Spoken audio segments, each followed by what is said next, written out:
Hi there. Welcome to New Tracks Modeling.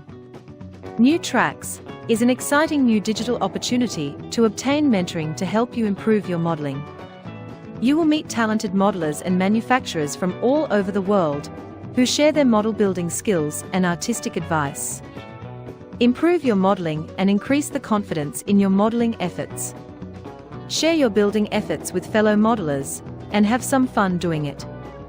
The shows are live on Zoom and YouTube, so be sure to join in and ask your questions. Now here is New Tracks founder and your host, Jim Kello, MMR. Good evening. Thank you so much for coming this evening. Hope you enjoy the show. Hope you come back often and tell your friends about us. I have a couple of things that I really want to address early on.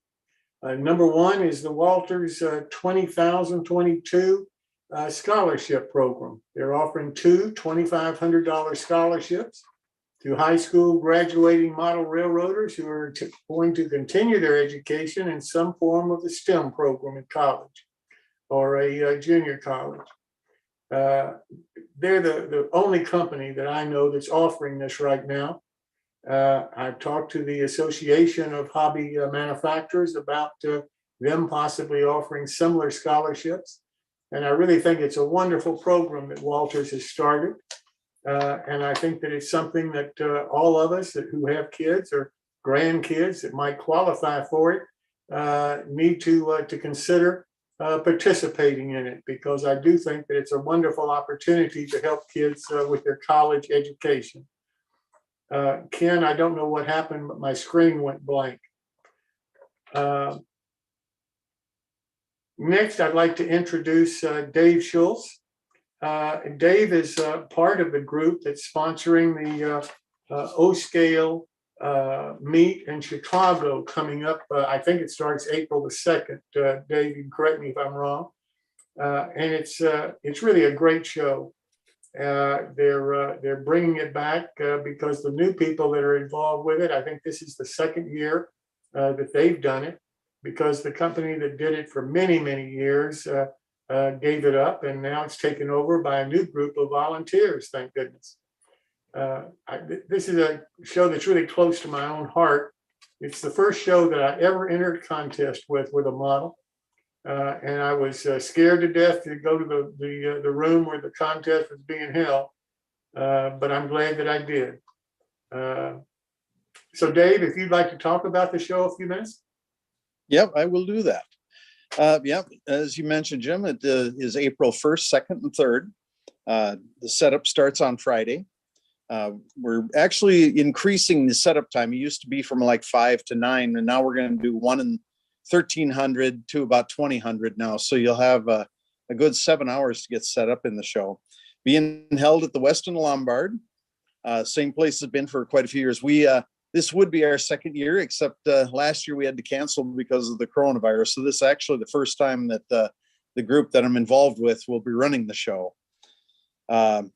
We just heard the other day that the coronavirus, all the mandates will be dropped as of the 28th of February, and the hotel feels that they won't return. So the show is definitely going to be on. We've got tables yet. I think we've sold 285 tables. So I think we can handle up to about 350. So we've still got a few tables. We've decided to run the same rate of table, $60 per table, until March 15th. After March 15th, it'll go up to $70 a table. So we still have a few tables ready to go. The hotel reservation we have is $114 a night, and that is good for 4 nights. We're able to increase that. We've had a few people said they would love to stay longer, but the hotel rates are a little higher after the show. So we were able to get them to include Thursday, Friday, Saturday, and Sunday night. So anybody wanting to stay at the hotel, you've got a couple of extra options there if you'd like to stay longer.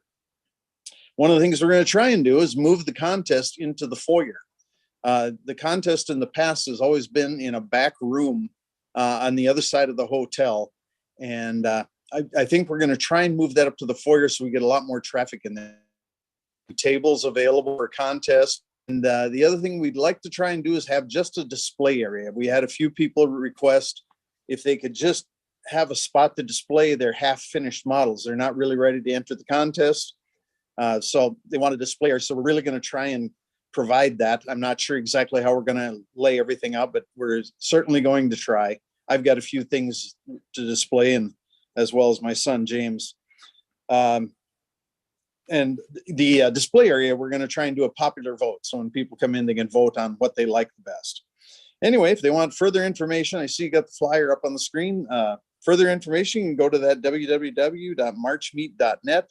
Even though it's being held in April, we might have to come up with a different name for it here in the future, since a vast majority of people have asked us to run the show in April instead of in March because of weather. So we're going to try and slide it over to April. So we'll probably have to dream up a new name. But otherwise, that's where we're at right now. We're approximately 6 weeks away from the show, and things are looking very positive.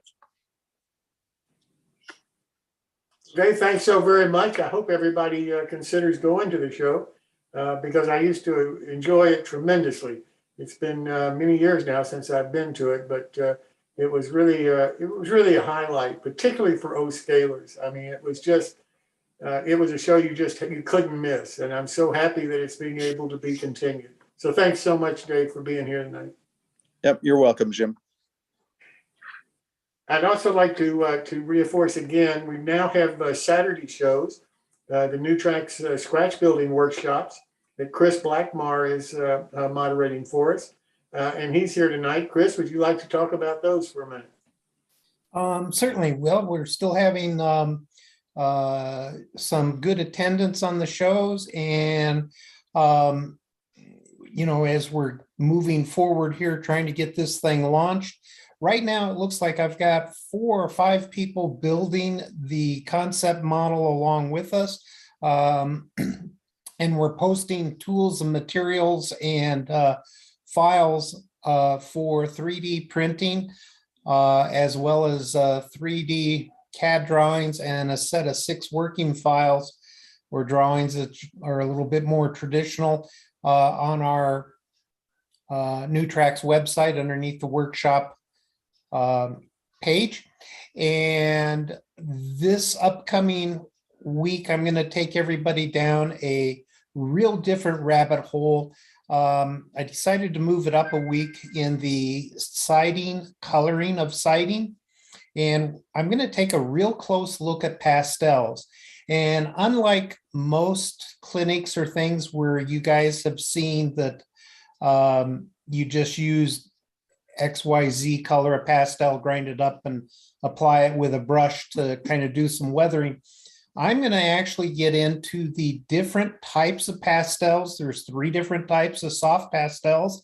We're going to then get into how to use the hardnesses of those pastels in different applications, just in coloring.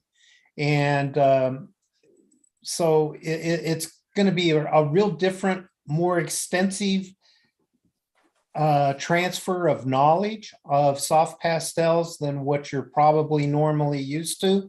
And I may have a discount from a large pastel supplier to be able to offer you. I'm still waiting to hear back from them, but I know that they've done that for some of my clinics in the past. So we'll just see what happens here on this. But anyway, it's going to be a little bit of a different show this time, but I think something that a lot of people I hear kind of say, well, that's kind of the same general process. I'm going to take you down and really show you how to use them and take advantage of that medium. And that's going to be the main part of the show. We'll also look at a couple of other things. Right now, we do have builds going on in paper, styrene, and wood. And the main scales so far are HO and O for those builds. But anyway, come and join us Saturday, 1 o'clock Eastern time. And we typically spend about an hour to an hour and a half on the show. Thank you, Jim. Thank you so much, Chris. And if any of you would like to participate in the Scratch Building Show, send an email to Chris and let him know. Because we're looking for other people to be involved in the show. This is not just one person doing the whole thing. So if you're interested, please let Chris know about it. Next, I'd like to talk about the upcoming build-alongs. All of the information about these naturally are on our website, but I do want to highlight them because I want to try to give as much visibility to the manufacturers who are offering the discounts and working with us as I possibly can. On March the 23rd, Bruce Nicholson, who owns Seaport Model Works, is going to be doing one, and he's going to be building his own kit. It's a waterline kit of a 53-foot coastal passenger ferry that was used all over the United States and Canada, the Great Lakes, East Coast, West Coast. Starting March the 30th, Rick and Marie Hunter are back with a 50-foot Queen Post covered bridge, railroad bridge, and that one is available in all 4 scales. The April 6th show starts with David Vaughn, who owns Wit and Wisdom models. This is the Nighthawk Cafe. That's a John Armstrong model. And one of the real famous models in model railroading. So it's great that they brought back the kit. Jim Murphy is going to be the modeler on the show that's building that kit. On May the 25th, Chris Corse, the owner of Conowingo Model, is coming back with his new kit of the Kello Trolley Station. And thank you so much for doing that, Chris. I really do appreciate the name of it. Starting June the 1st, Bill Banner, owner of Banner Models, is coming out with one of his OM30 kits, OM30 caboose kit. This is the first OM30 build that we've done. I'm sure it won't be the last, but this will be the first one. July 13th, Earl Hackett is going to be doing a CAD demonstration where he's going to actually start with a free CAD program that everybody can download, show you step by step, one small step at a time, how to do a CAD drawing of a bridge. He's going to print the bridge out. He's going to show you how that's done, give you information about how you can get your CAD program, CAD design printed. And then he's going to actually build the bridge out of the parts that are produced from the CAD drawing so that you'll be able to go from point A to point C on how to start with a CAD drawing and actually produce a model from 3D drawings. And I really think that's going to be helpful not only to modelers, but to small manufacturers who right now, in some cases, are not able to produce kits that they want to make because they don't know how to do the CAD drawings themselves, and hiring somebody to do it is just cost prohibitive. They just can't sell the kit at a price that they would need to recoup that cost. So I'm happy that he's going to be able to do that. We're also going to be starting a new segment of the show called NMRA Clubs and Divisions. Phil Elkhart is going to be superintendent of an NMR division in California, is going to be handling this for us. And I'd like to ask him if he'd like to make a few comments about it right now. Super, thanks, Jim. So what we're trying to do is really reflect the other side of mentoring, where here on New Tracks, the idea is to do mentoring, but we're doing it predominantly in this virtual world, which is great for a lot of things, but doesn't really allow that direct feedback you can get when you're physically together, albeit absent COVID. And if we think about it, where that really happens most, that physical mentoring, getting together, doing things together with a mentor, is when two areas. One is in the divisions of the NMRA and the meetings and meetups they have. And the second area is in clubs, where you go in and become part of a club. One of our local clubs, for example, I was talking to their I guess you would call a scenery master, and he talked about how new members, when they come in, spend time getting trained in their scenery procedures and kind of things that allow them to have a level of consistency across scenery, across the layout. So what we're trying to do is have folks that are in roles in those organizations. So if you're, in a club, if you're in an NMRA division or region, kind of talk about what you're doing and have this become an exchange where we can think about ideas of how do we engage more with people physically. And I think this is going to be really important because one of the things that's happened with this just explosion of internet activity that we've all done is there's so much information available online. It's really easy for modelers to become introverted, and we tend to be as a group naturally somewhat introverted. So I think, again, figuring out how do we get people engaged, how do we get them involved, coming to a club, coming to become part of a division. So if you're involved in a division in a club, send me an email. I'll put my email in the chat. Send me an email and we'll get in. The idea is to have a 15-minute conversation. It could be about just one great idea. We started doing this and we found that we get more young people to come in if we do this, or whatever you've done in your division, in your club that's actually been successful. So anyway, thanks in advance. We have a couple of candidates already and we're putting a real list together of folks and names. So look forward to talking to you. Thanks so much. I really do appreciate it, Phil. Now I'd like to turn to Paul Thompson for our quick tip of the evening. Thanks, Jim. You kind of caught me napping there.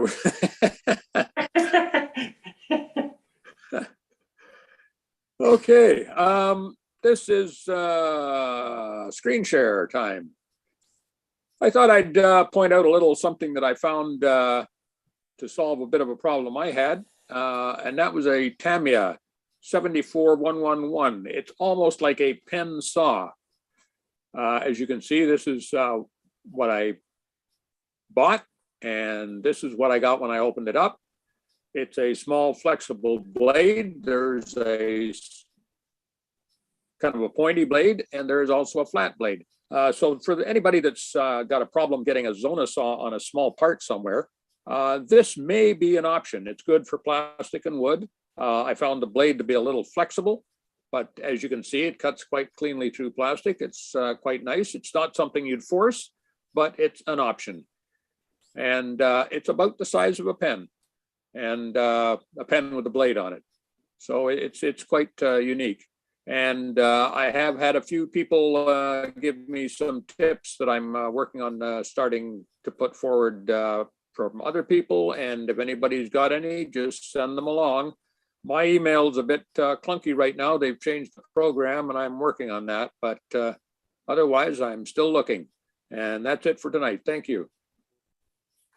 Thank you so much, Paul. I really do appreciate you doing these. These are really, really popular. When Paul recommended them a long time ago now, when we first started the show, people said, well, I'm not so sure and so forth. And I thought, well, why don't we try this? I think it's a great idea. And Paul agreed to do it. And they're really taking off. I mean, you look at the number of people on YouTube that watch the video of these.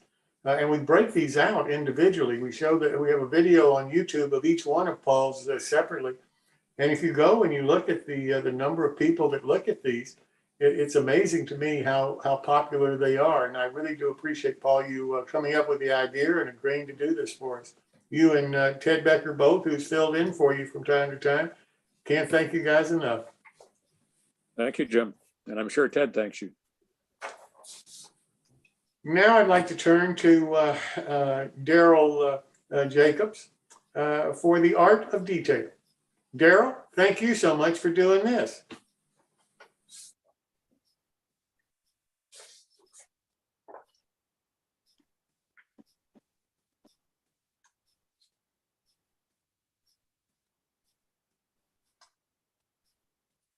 I'm sorry, is Darryl not here? I guess not. Well, I guess he had something else he had to do this evening. I apologize for not knowing ahead of time that he wasn't here before I announced it. He was here earlier, I thought. I thought Yeah, he was on earlier. He's on the. Ken, He's is still there, on. You need to unmute him. Ken, Is there a problem? There he is. Yeah, just bear with me for a second. Okay, sorry about that. Starlink decided to go out of orbit for a second there. Well, I'm glad that you're here, Darryl. Thanks so much Yeah. for doing. Couldn't have been better timing. I just started talking and it quit. So anyway, thanks guys for having me tonight. It's going to be a little bit different video. I got asked the question of how do I do some of our detailed designs? And I thought, well, maybe I could condense 3.5 hours into 5 minutes or less on a video. So with that in mind, this little video is going to show you how we designed a barrel the other day in HO scale. So I'll let the video run and we can take some questions afterwards.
Well, I hope everybody liked that. That was my afternoon condensed into about 5 minutes. So it's kind of was fun to do, and shows you how easy it is to do if you've got half a century of background before you figure out how to do the CAD program. So the CAD program is everything. So that's all I can say. The 3D printing is easy. The processes are great. Once you learn that CAD stuff, you can do anything. So thanks a lot. And that's why your business is so successful, because so many of us can't do that CAD stuff. Well, that's why we try to print all our money in HO scale as well, so we feel like we're rich. That's also why I asked Earl Hackett to do the show on how to do the CAD step by step, so that hopefully some of you smart people out there will pick it up and be able to use CAD to design your own parts. I'm not sure I can, but some of you, I hope, can do it. And I can't thank Earl enough for being willing to be the guinea pig to show us how. Now I'd like to turn to Andy Kinney for Andy's Op Corner. Andy, thank you so very much. I'm really looking forward to this. I understand this is something really special tonight. Well, it's something that I did Saturday for the division, and it worked pretty good. So I'm hoping it works good tonight. So we're going to go from something really high tech with Darryl to low tech with me walking around my layout. Just basically spent a little time explaining how I designed the yard and why it was designed that way. So I'm going to use my cell phone. It's on a gimbal, and hopefully I can share. It'll go to the camera, and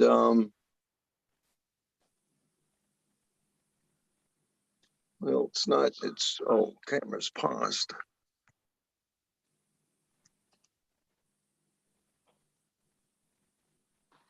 Well, it's not giving me what I want. That's typical. Andy, do you have a second camera or just your main do you have two cameras on your computer? I've got the computer and then I've got my cell phone. Oh, okay, you're using your cell phone. Yeah.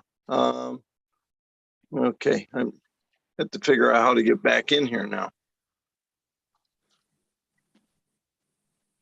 Okay, can you see me? Yeah. Okay, so what I want to do is reverse this. And I had a problem with this Saturday, then we figured it out. But the little circle thing to hit to get the camera go to the other side is grayed out. It's not. Let me stop share for a minute. Okay, let me hit that. Now we'll try it again.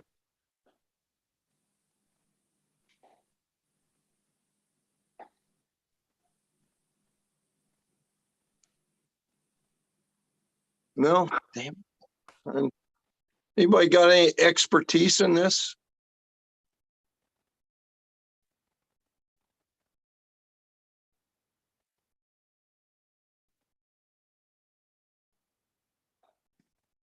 Andy, Yes. um, Oh, there we go. Got her. Can you see a yellow wall? Yes. Okay, good. I'm going to walk on out here. You'll be all bumpy going out here. So we'll go through the break room here and into the layout room. So what I'm going to do is show you both ends, how we get into the yard, then we'll talk about the yard itself. So this gimbal, I move slowly. The double track main is in front of us here towards the wall. And the one with the cinder ballast is a lead that goes down to an industrial switching area from the yard. So this is also where the trains come off the main and they enter, there's two leads that drop down into the yard. And I'll just try and go slow here so I don't make anybody sick. And it drops away from the main line, and when it gets down in yard level, then the trains will go into the yard, and I will explain that a little bit further after I show you the other end. I got to walk around my dogs here without tripping on them.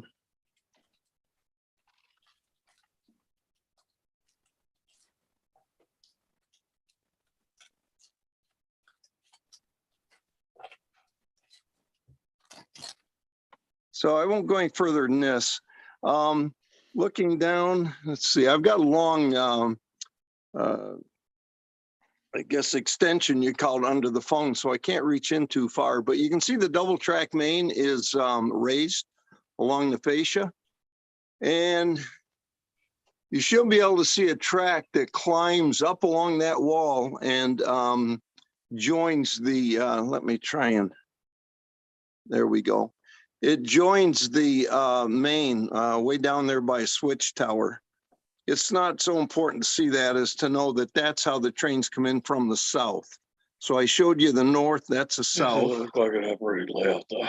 This looks like a zoom layout. Now, the leads, and I will touch them here. The outside lead is used by the switcher doing classification. The inside lead is used by trains arriving and departing, so they don't interfere with each other down in the yard. One doesn't have to clear for the other. So now I'll go back to the yard.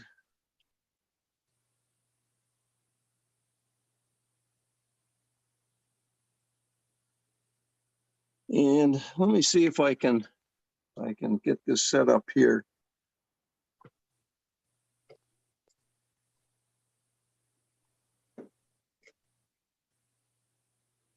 Okay, the camera might move just a little bit. Let me pan down.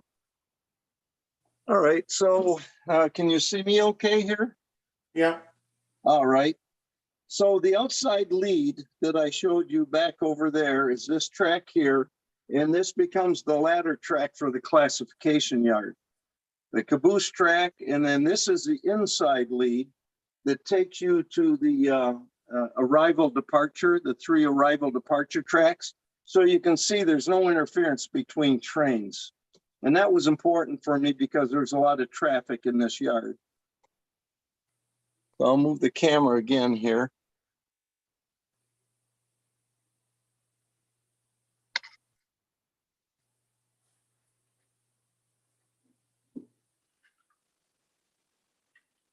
Okay, I have to turn it a little bit here and get it settled. Okay, so this track is the thoroughfare track. And this runs from one end of the yard, way down there, and ends up in the engine servicing facility. So it's one straight track that comes from the roundhouse all the way to the other end.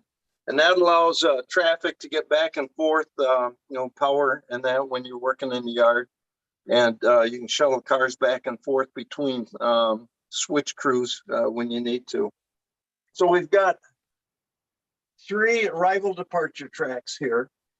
And all inbound trains will be assigned to one of these 3 tracks. Then from there, inbound trains that have to be classified the cars will be taken from there and drawn down the ladder to the outside lead that I showed you. And then they'll classify into these 6 tracks. Any cars going to the local, and let me try and turn this a little bit more. Oh, you can see pretty good. Any cars going to the local yard, which I'll point out down there, they'll be placed on the 2 fascia tracks. Usually you'll just use one track, and the other track will be for the local crew to use to get from one end of the cars to the other. And they'll take these cars and classify them into the local yard. And then they build trains outbound from there for local delivery, switchers and the industries and that stuff. So I'll go down the other end here. And let me try and turn it here. Gimbal's a little slow, and I'm slower at using it, so.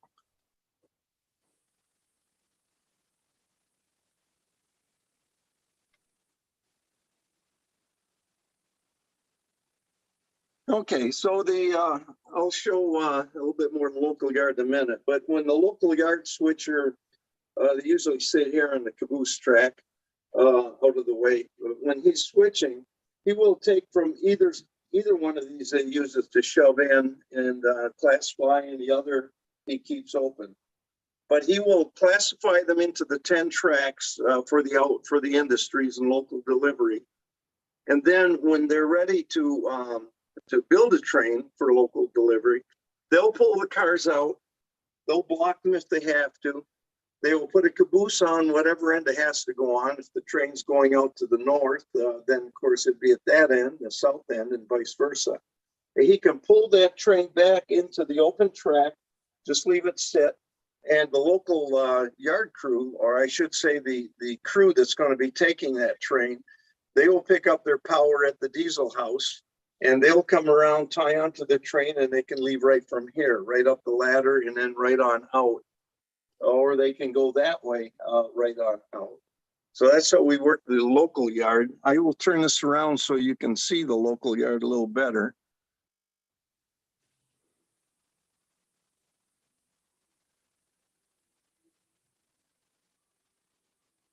So you can see again, here's the thoroughfare track, ends up tying into the 3 ADs. So power's got to get down here for an outbound train. They come down the thoroughfare, then they back into whatever track they have to go to tie into their train. Then when they get their paperwork, they made their air test, and they're all ready to go. Then they can depart. And same way for the other direction. They will just do it going the other direction. This track here can be used for multiple things. If you need to just set some cars aside, get them out of the way. If not, you want to use it, then that would be a drill track for the classification yard. If you need to pull a long line of cars out, then you go across here and up the inside lead. You're out of the way of the inbound, outbound trains, and you've got a long lead. You can pull a lot of cars. Then you can shove them back into whatever track they're going in the AD track for an outbound train. It's not really part of the design of the yard, but the car card system for each track, or I should say the control box we have for each track is here. And then the classification yard. Okay, keep still there, buddy. The classification yard, the card box here, and built a little shelf so we can put our stuff down as we're working. And that's basically it. Does anybody have any questions?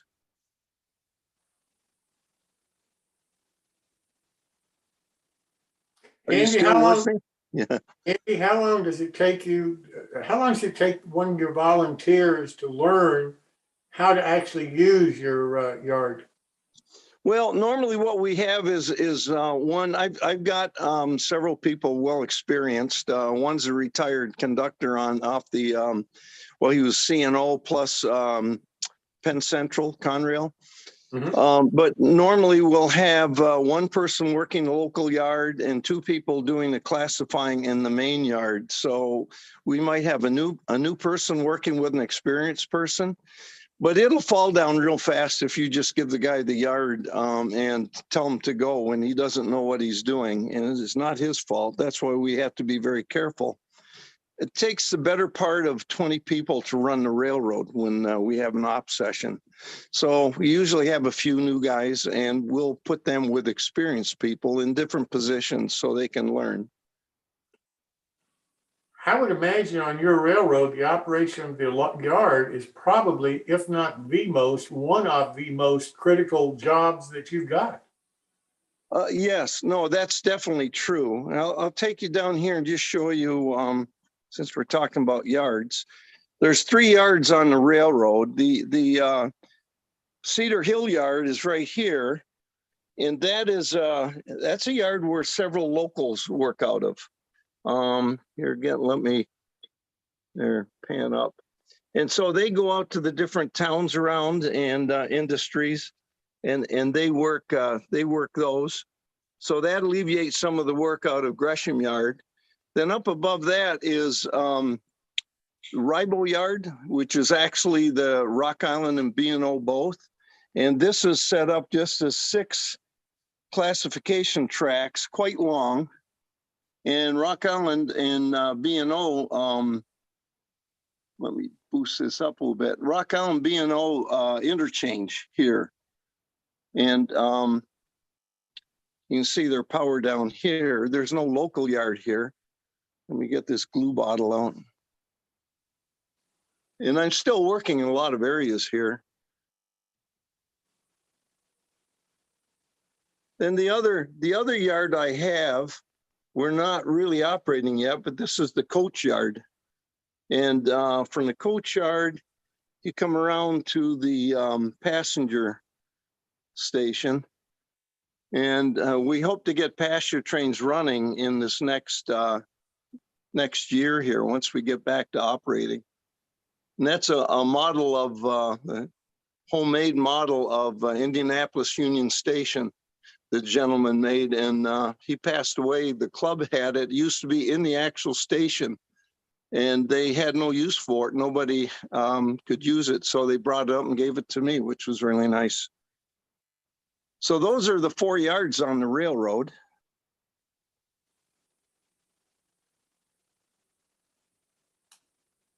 Any other questions?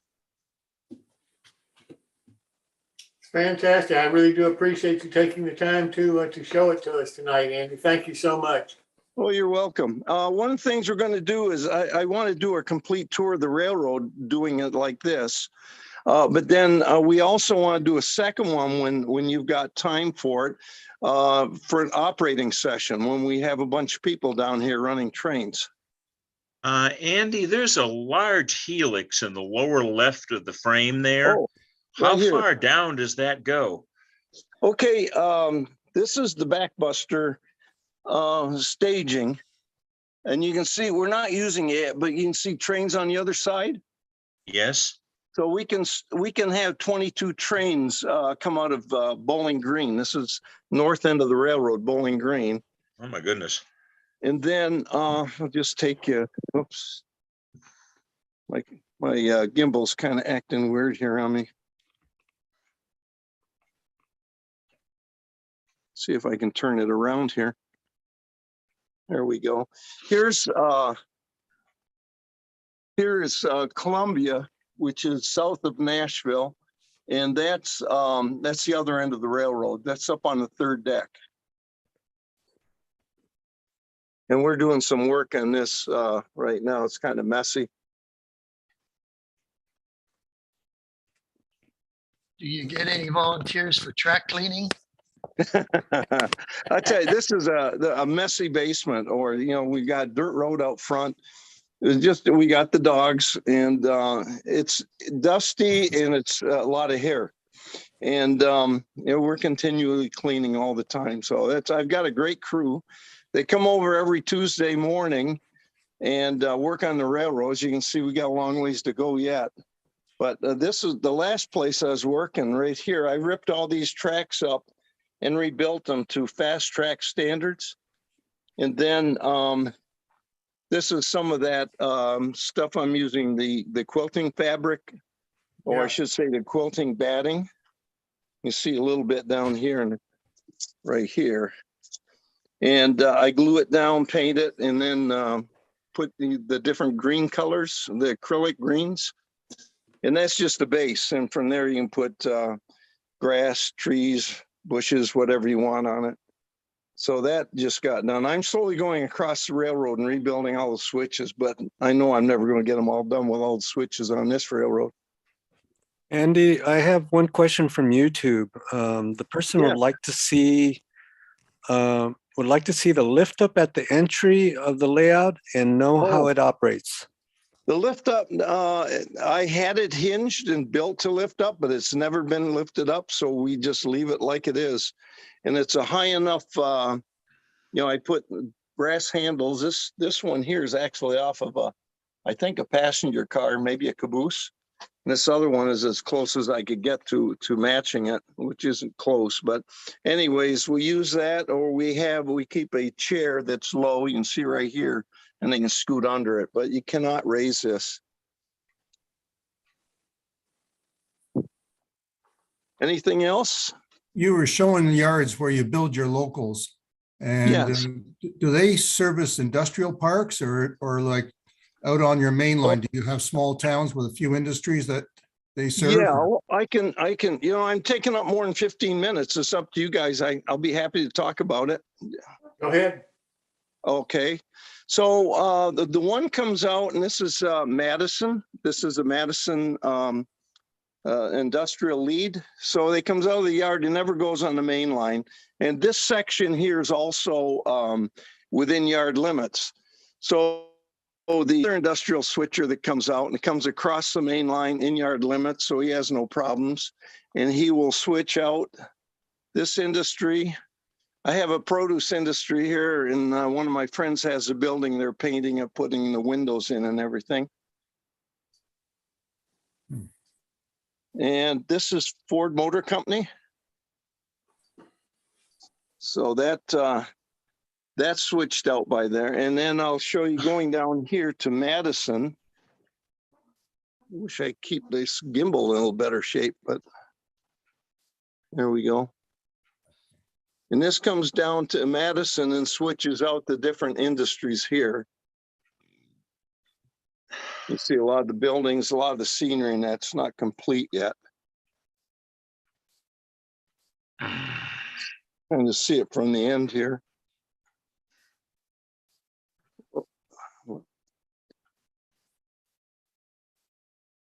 It's very nice. Oh, it's beautiful work, Andy. It really is. What I can't wait for the tour of the railroad with your operating crew. I think that's going to be just fantastic when you get that done.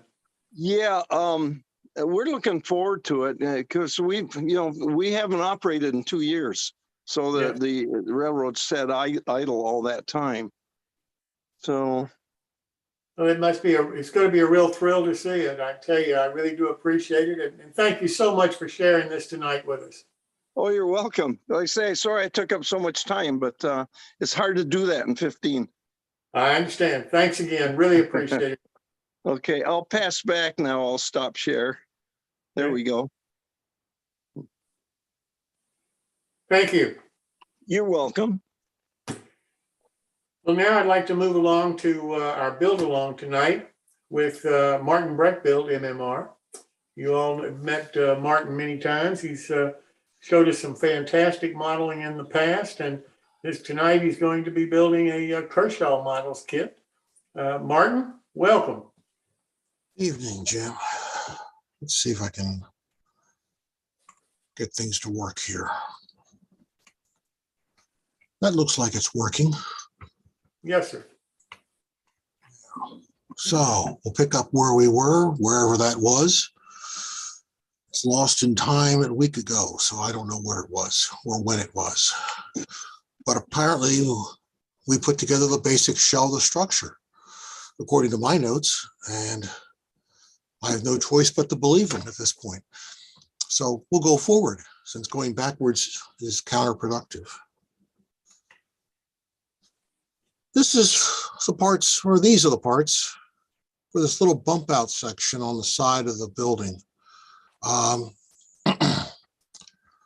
Put some corner posts on. This is cardstock. The other one of these was missing. 1/32 basswood is roughly as thick as the cardstock, and I've got plenty of 1/32 basswood around. In fact, I probably have enough for 2 or 3 hobby shops now that I think about it. So a little scrap of that out of the scrap box, using the old one, the provided one as a template. I've got the other half. No big deal. This is one of those things, sometimes it's worth nagging a vendor for a part. Sometimes it's just easier to go forward, particularly with something not complicated. And you probably have the parts in your shop anyhow, so you don't sweat it, you just go forward. Why waste time? Unless you want to do just that. Okay, so you put that together. There's a window, there's some corner posts. I actually trimmed these off, beveled them in advance of putting the roof on. A little bit of ACC and some glue. You put it together, it comes out fairly straight. You can use a square, you can eyeball it. I tend to eyeball things. I'm too lazy to go run and find a small square. Okay, so this is not in the instructions because there's no hole in the side of the wall where this is, where this hole is. But if you're going to add a bump out, well, how do people get into it? How do they use it? And what's the point of a bump out if you can't get into it? And if you have a window, you really want to look through and see a dark hole, or do you want to see clapboard, or do you want to see something on the inside? So if you're going to put an interior or put some details in this, or maybe a figure looking out the window, whatever you do, you probably want to open this up. So it's a little tricky opening it up once you've got it assembled. And the way I did that was to slide this over, clamp a hunk of 2x4 on the side of my radial saw table, or your workbench, the kitchen table, whatever it is.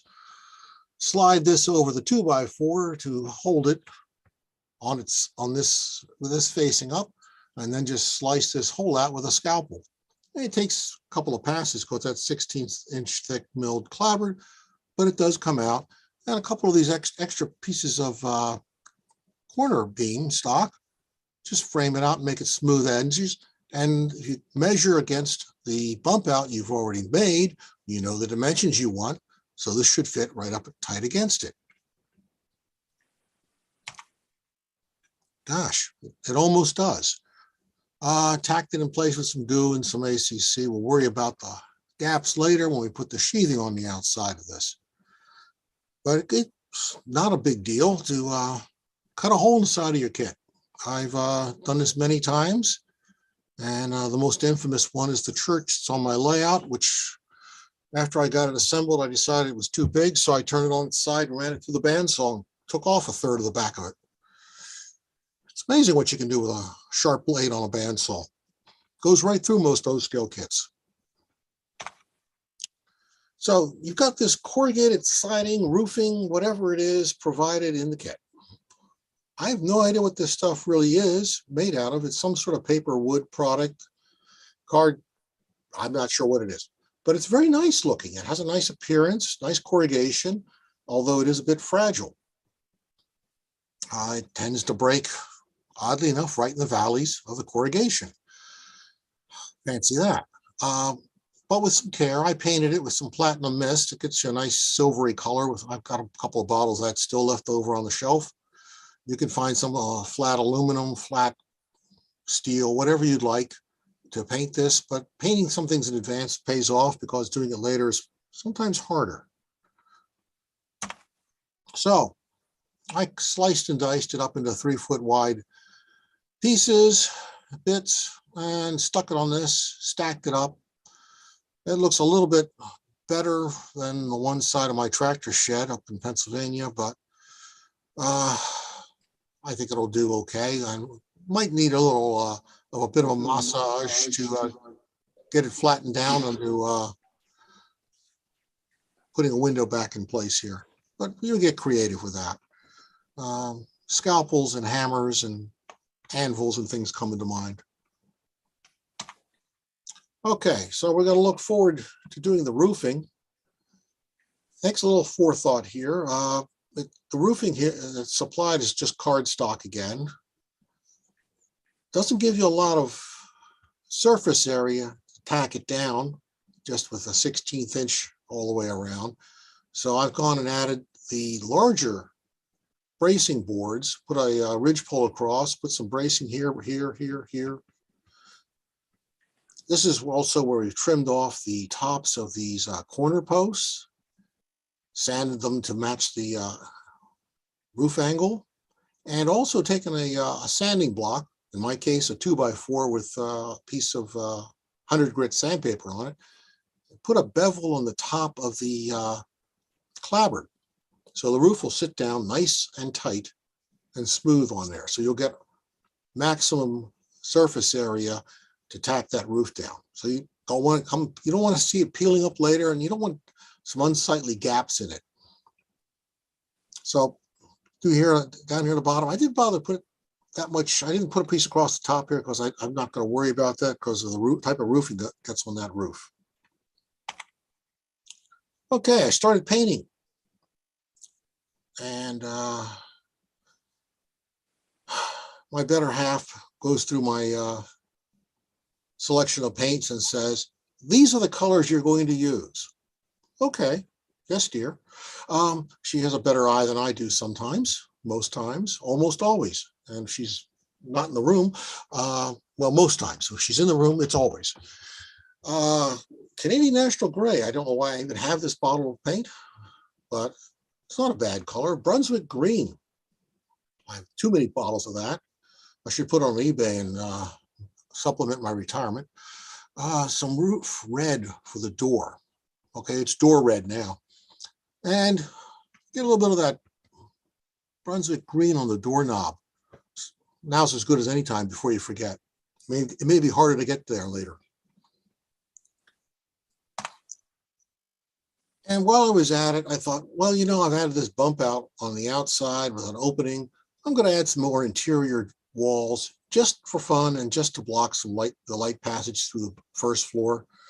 Just scrap 1/32 basswood, just build a couple of partitions and tack them in place with some glue and ACC. They're not in any particular configuration. You think about it, how picky do you want to get on this? Because there's no stairway to get upstairs. And the windows are small, and I'm not so sure how an O-scale human being can even stand up there. So we're not going to worry about reality. We're going to, it's selectively compressed downwards on the second floor. We're not going to worry about it. We're not going to, well, we're going to suspend our disbelief just as long as we look at this. This is also the time to paint the windows and that back door, paint the Brunswick green. Paint them now, glaze them. Half the laser cut window glazing is missing. So what? You don't worry about these things. You've got acetate, you've got styrene. I don't use styrene, but I like to use Lexan polycarbonate. You get it from Clover House. You can get it in 5 or 10 thousandths thick. It doesn't react with ACC. So it doesn't cloud up on you. You just glue it in place. I'm going to add shades to all the windows, at least halfway down, because we'll find out in the future, the privacy is rather important to the people who meet at this bar. They don't like interlopers poking through the windows and staring them down.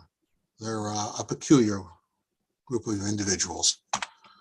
So we've got the windows in. Okay, the windows don't quite fit in the holes. They're about 1 millimeter, half a millimeter small in both directions. So you want to consistently remove from the center, probably, or the outside to widen the windows. Pick one or the other, but do it consistently. And I think consistently you want to remove space from the top. You don't want to lower the windows any further than they are. A sharp scalpel, new blade. This goes very easily. You just need to take out just enough off to get the windows to drop in. They drop in. You can see the shades I've added. And it is getting gloomy on this model, which is just what I wanted, actually. A certain amount of gloom. And anybody who wants to look up gloominess and at an intersection of Innsmouth, feel free to do so. You'll get ahead of the story, though. And there will be a storyline here eventually, someday. Probably next week. Well, I'm going to stop here and go find the wits that I left in my jar, in the mayonnaise jar on the back porch at Funk and Wagnalls, and take whatever questions you have.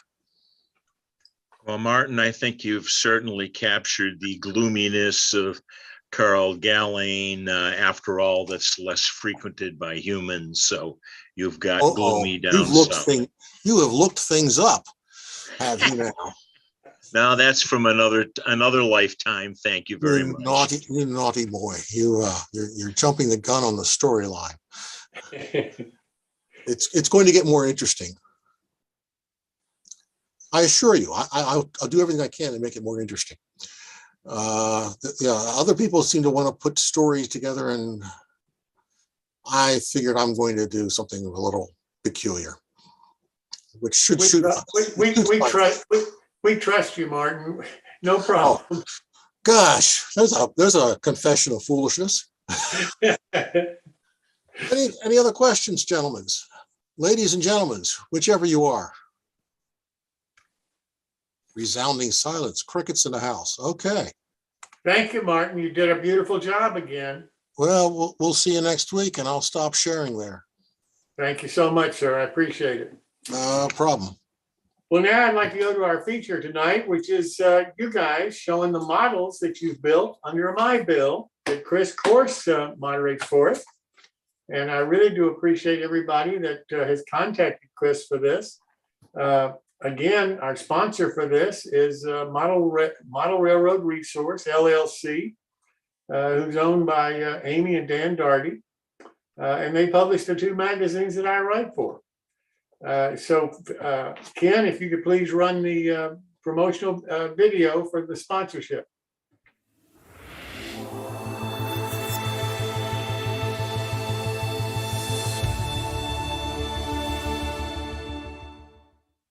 Welcome to the world of scale, O&S railroading. We are your resource for all O&S scale modeling.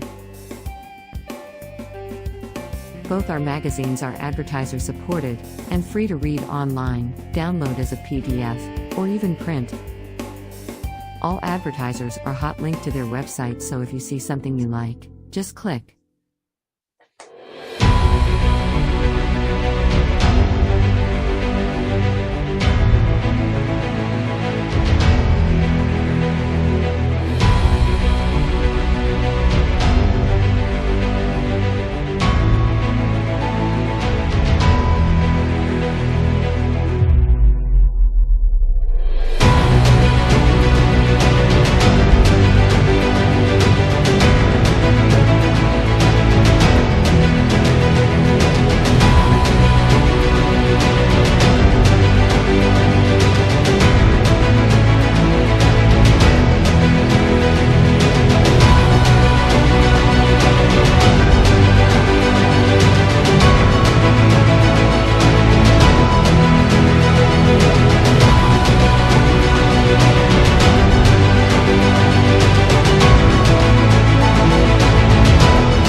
please check out our websites for the current issues.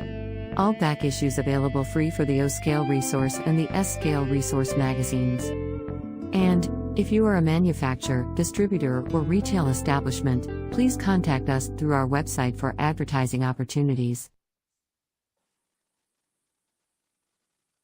I really do appreciate Amy and Dan being the sponsor for the My Bill segments. It goes along so well with the philosophy of both of their magazines about bringing modeling back into model railroading. I really do appreciate it. As of the next issues of their magazine, in addition to running my articles for New Tracks, they're also giving us a free half-page advertisement for New Tracks in both of their magazines. And I really do appreciate that. Hopefully that'll give a little bit more visibility to what we're doing on the Zoom shows and bring us some more viewers to the show. And I really do appreciate the help that Amy and Dan are showing, the effort that we're putting forth. So with that said, I'd like to turn this over to Chris Gorse, who owns Connor Wingo Models, and let him run the show. Chris, it's all up to you, sir. Oh, thanks, Jim. You're just about there. All right. Welcome to My Build featuring you. And tonight, of course, is February 16th. The next My Build is March 16th. I'm your host, Chris Gorse. And then first up, we have Martin. Back to Martin again. Oh, wow. What did I do to deserve that? Okay, well, the check's in the mail. So this is the starting point. I don't know for which car though. It's the basic flat car blank that I work with. Go ahead, next slide, please. Oh yeah, it's that car. Okay, so it's once again, it's still the basic flat car. Well, they all look the same until you put something on them, Chris. I know. This is in the middle of this, building up the superstructure of this, for lack of a better word. Lots of scribe siding. These windows are all scratch built. The doors are scratch built. The hinges, I made hinges and operating doors. I do this every now and then when I really feel like a glutton for punishment. But you know, it's not hard to do.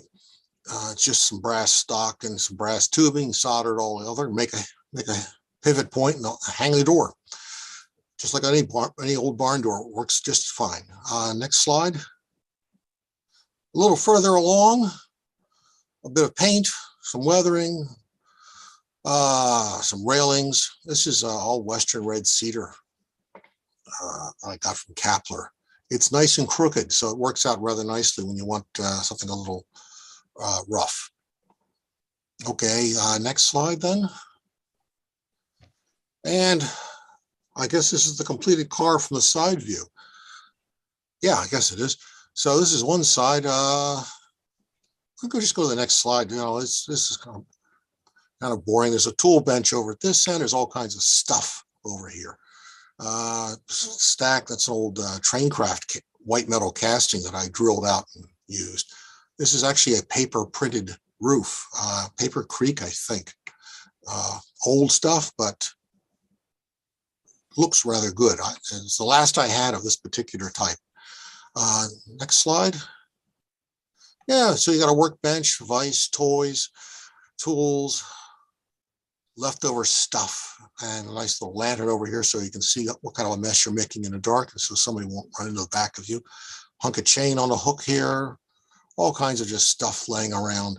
The debris field. And I build something like this every now and then when the box of bits and pieces starts to overflow.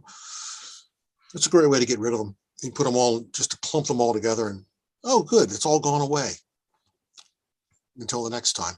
And I think the next one may have a view from the other end. Yeah, there you go. So yeah, we got an air compressor, some oxygen acetylene torch parts on the top of the barrel, another lantern, odds and ends, bits and pieces,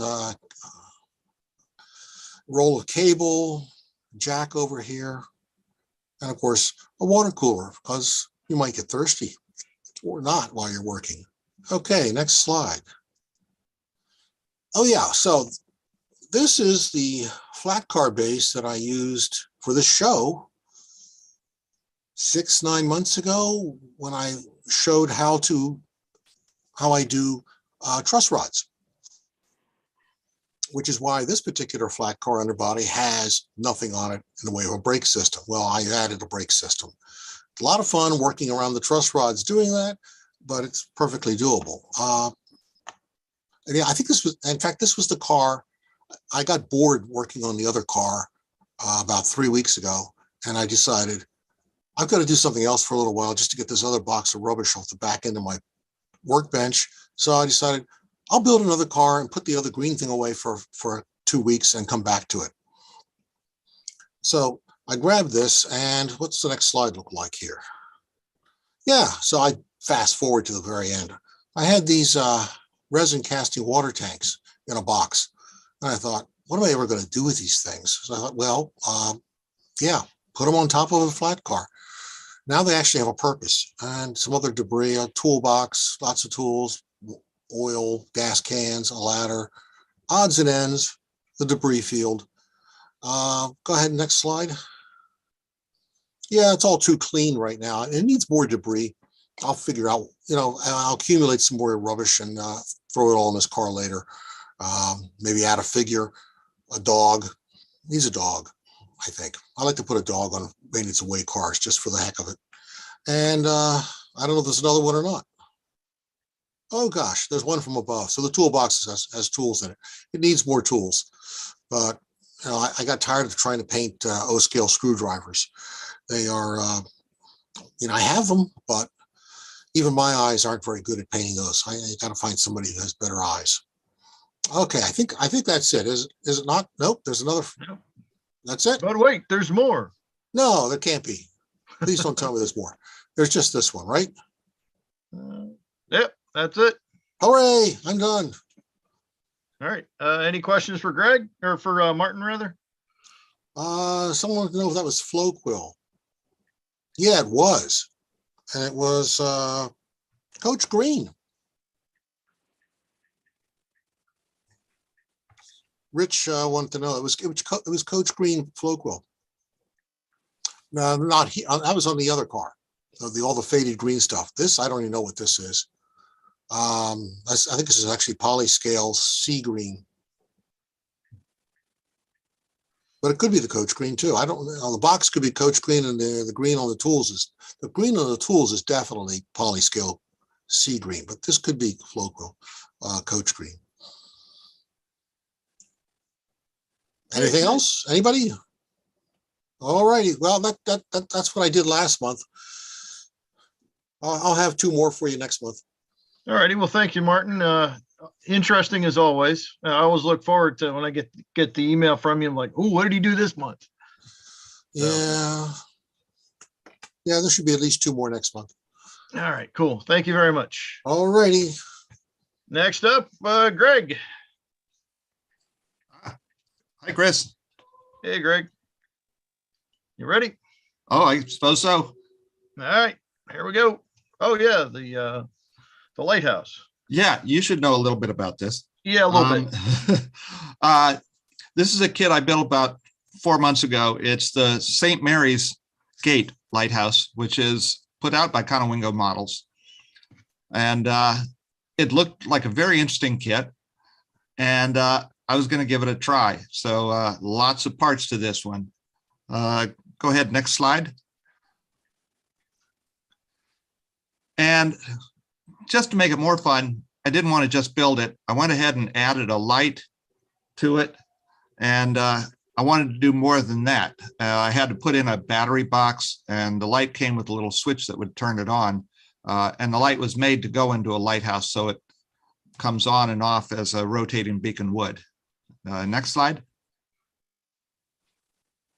I also decided to go ahead and add a foghorn because, sometimes you can't see the light in the fog. So fitting everything in was not too hard. There's a lot of space inside this kit. By the way, the kit went together real easy. It was not real fast. There's lots of pieces, but it's a wonderful kit once I was done building it. And I don't want adding the light and the sound to overshadow how much I enjoyed building this kit. Next slide. And then once I had the light in it, I decided, well, I need to take it out next to a lake and take some pictures of it. I do plan to someday build some kind of diorama base that would go on this. The actual lighthouse itself is patterned after one that's up in Michigan. This is not one of the Great Lakes it's on. It's actually a tiny reservoir here in Maryland. But I very much enjoyed this, and I like being able to add the light and the sound to it. Okay, Chris. All right. Any questions for Greg? All right. Well, thanks very much, Greg. Appreciate you building and highlighting this lighthouse. It took me probably about 2 years to get the design right, and it went through, I think, 6 different prototypes before I finally got it right.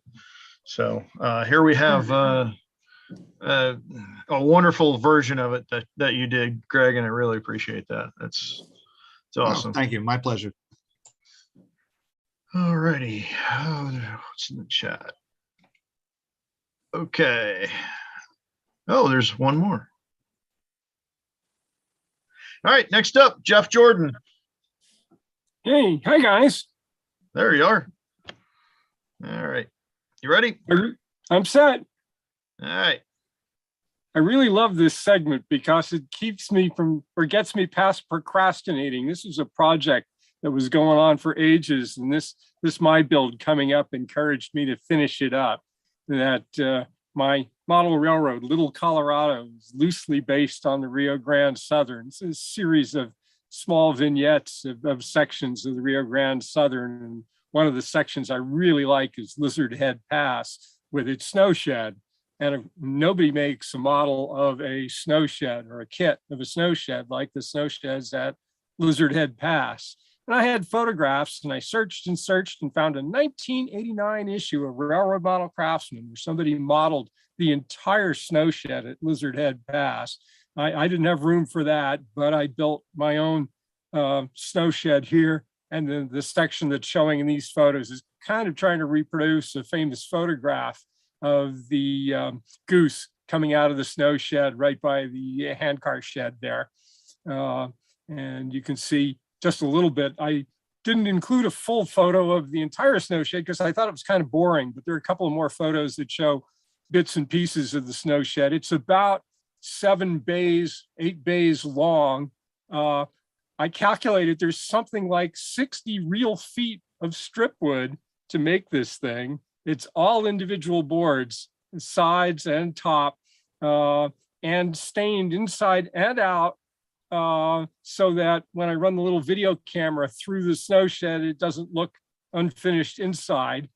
And it's all stained with hunter line stain, which worked absolutely fantastic. I'm really, really pleased with the varied effect I got of the weathered boards. Since it's all individual boards, I sealed them and then stained them with hunter line stain and got this really nice varied weathered effect on the wood, which I think shows up well. And then on the next slide, you'll even see a bit more of the wood.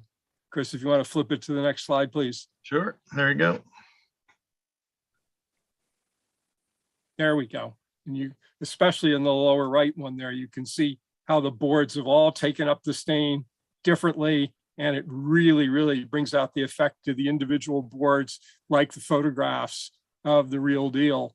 And this also does have a roof. You can't see the roof detail. There are smoke ports in the roof so that the smoke from the steam locomotives could be exhausted, though the crews were under orders to coast through the snow shed because the railroad managed to burn down the snow shed several times in the last. So there we've got the goose. Quick question for you. You mentioned sealing it before you stained it? Yes. What did you seal it with? Was it like a clear flat or? Yes. Yes. It Okay. is made out of balsa wood because the price of doing this thing in basswood was just more than I wanted to pay. There's like 60 feet of strip wood in here. And so it's all sealed with dull coat, Tester's dull coat, liberally coated because balsa wood otherwise will just soak up stain like crazy.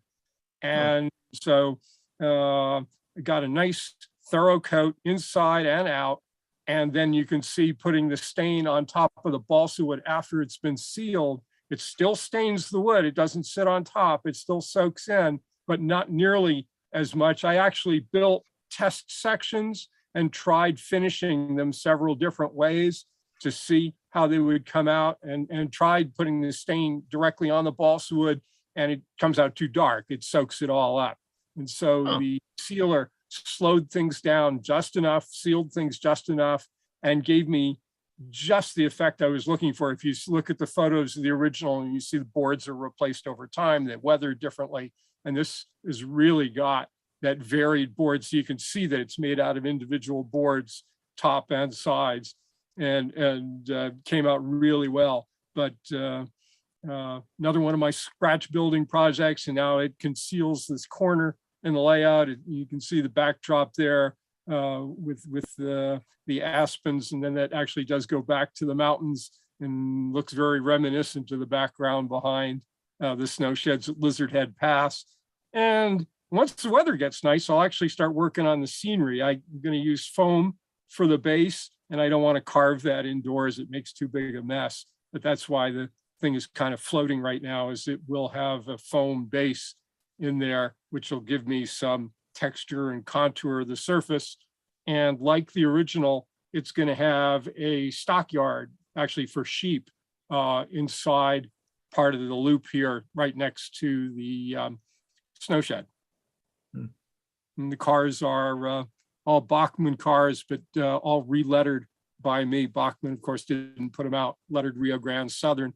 So they're undex or strip the lettering, and you can see the stock cars are all lettered RGS. And though you can't really see it, the caboose is also redone, lettered RGS, but also the windows were replaced to be more appropriate windows, and the marker lights, which I really like. That's what I got for you this week. Alrighty. Okay. All right. Any questions for Jeff before we move on? Yeah, Jeff, on the real snow sheds, how are those outside supports attached to the shed? I understand that they are actually unbarked tree trunks, and you can't find any information. I assume that they're nailed in some manner. There is no hardware, there's no gussets or anything like that, but none of the photos get close enough to see anything more. Apparently they fell down all the time. And you see places where they're fallen down, you see places where they've got them stacked and replaced. Apparently it was a very kind of casual thing. And yeah, just kind of haphazard, I guess. Yeah, okay. Because apparently it needed those supports to prevent it from falling down. Okay, thanks. Oof, that's a little bit scary. All right, any more questions? All righty, well, thanks, Jeff. That's some fantastic work there. Thank you. All right, next up is Larry McDonald. Larry, you up? Good evening. Can you hear me, Chris? Yep, got you. Okay. I'll introduce myself. You know my name, but I model in ON3, and I'm up here in Canada in a group for the Maple Leaf Mafia, Al Collins being one, and Clark is also a member of our group. And so this is not so much I'm going to tell what I built here, but it's a little scenario I did, and I sent it in to Jim. He was asking for some photographs. I went down to the engine yard in the morning when the sun was coming up, and I wanted to go down and just hang around there and talk to the hostler. And so when I go down, okay, I wasn't expecting this order, but anyway, I got inside the engine house and I was looking around, and so it's backlit with the sun coming in the door, and I like that. This, you can see the engine house in the upper left picture, and so I shot this picture with my little camera in through the back window.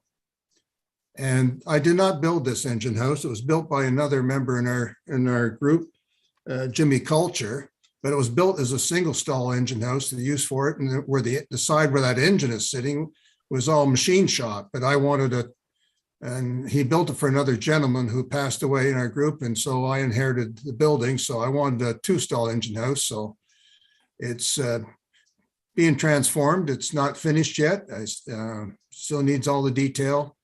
I've got most of the flooring in. I got to put some other details inside and lighting, and the machine shop is now an addition on the back. But I took this picture here in the interior through the back window with my little camera, and I want people to be able to see in and see the activity. I think it's quite neat when you're looking in there and seeing the engine just coming in over the ash pit, or sorry, not the ash pit, but the pits that are underneath the engines there, service pits. Yeah, there are more pictures. I just tried to put them in what I thought was a logical order, but. All right, you ready for the next one? Yep. Yeah, go ahead. All right, there we go. Okay, this is a couple engines that he is readied, and he's got them out in the ready tracks for the beginning of the day. These engines, this town is in the center of my layout, and it's at the base of what we call the big hill. So these engines, their purpose and the purpose for the engine house there for service area for them, they are the pushers for the big hill. And these will be the heaviest, but you see they're still in the livery markings of when I modeled Colorado. So I still got changes, and they have to be repainted and redeckled for my road. You can go on. Next slide, please. That's it. This is just, again, the picture to the left, that one of those windows at the back, the one closest to the left, that's where I took that other picture. But you can see how it's individual framing, individual boards, and the roof can lift on and off. But as Al said a couple of weeks ago, you do so much damage, and this has got a corrugated roof, and every time you lift it on and off, the coloring on the corrugation, you nick it on the edges, and then you got a shiny spot. So I'm going to take in between those two windows, I already have made a door, and I'm going to cut a hole back there and frame it, do the framing and put it so just so you can see in much easier and enjoy the activity inside. And you can see a couple of other engines I have here. The reason that's why I needed the extra stall in there, because like everybody, I seem to have more engines than I really need, but then I needed a place to put them. So this building came from some drawings and some plans that I had and I'd passed on to Jimmy years ago, but he built this, like I said, for another member who passed away. So that was my involvement in that. Next slide.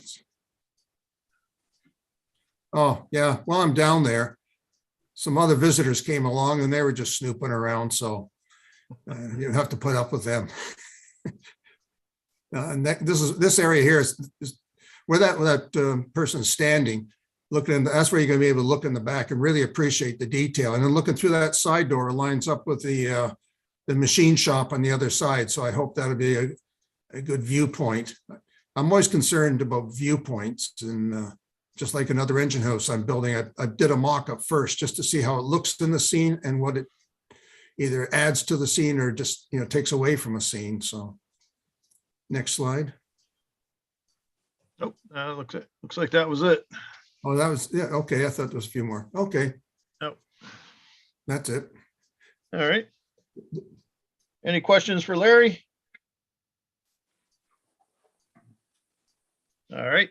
Well, thanks for sharing, Larry. That engine house is really something spectacular.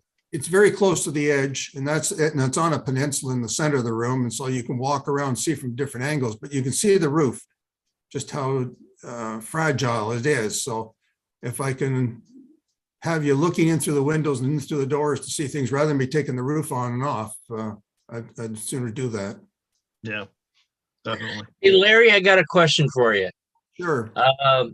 With that switch stand that's leaning up against the building, is that available in HO scale? Oh, I'm not too sure about HO. I don't. Go to precision scale catalog. If you have an HO, I don't have an HO precision scale. I only have the O scale one. Yeah, they've got tons of stuff, so they probably do. Yeah, probably somebody makes it, or either 3D. That is a working one. That's you can see the notches, and so you can just use that as a hand throw. Yeah. All right. Thank you. You're welcome. Anything more? No. All righty. Well, thank you, Larry. Okay. All right. Next up, Jim Murphy.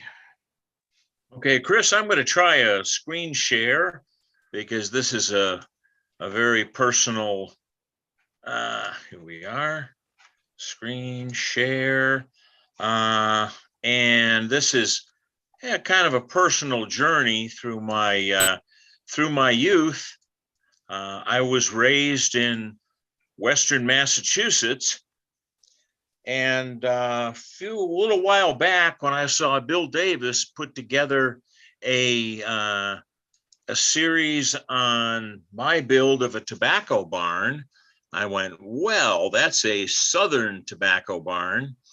In the Connecticut Valley of Western Mass and Western Connecticut, we grew tobacco for use exclusively as cigar wrapper.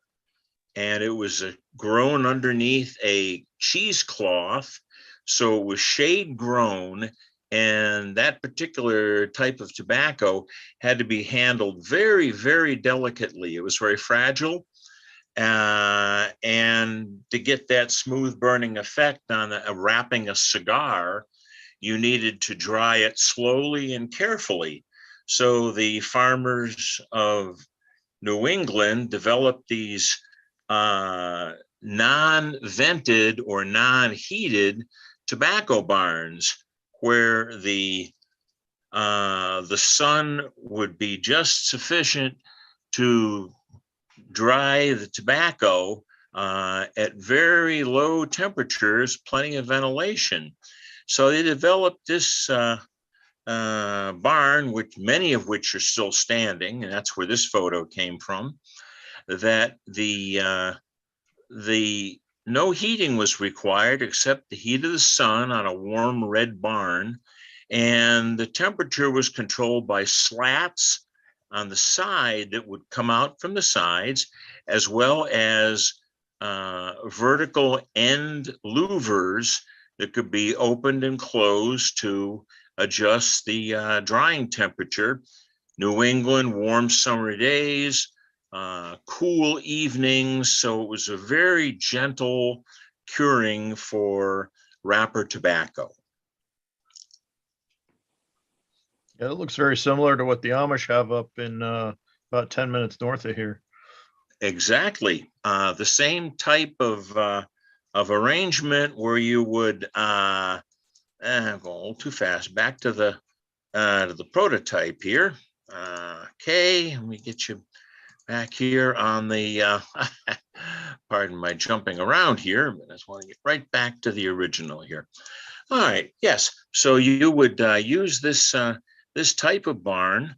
The model itself is scratch built from individual boards, basswood, sanded, and then sealed with dull coat, and then painted and or stained to produce that weathered effect. But as we see in the prototype picture, each board develops its own coloration from age. The inside of the barn is not painted at all, so you have to duplicate that with stain. The drying racks are made from rough, untreated wood, usually whatever could be found in a local forest. And the only thing that's functional are the sides. There were hinges at the top of each louver. And then let's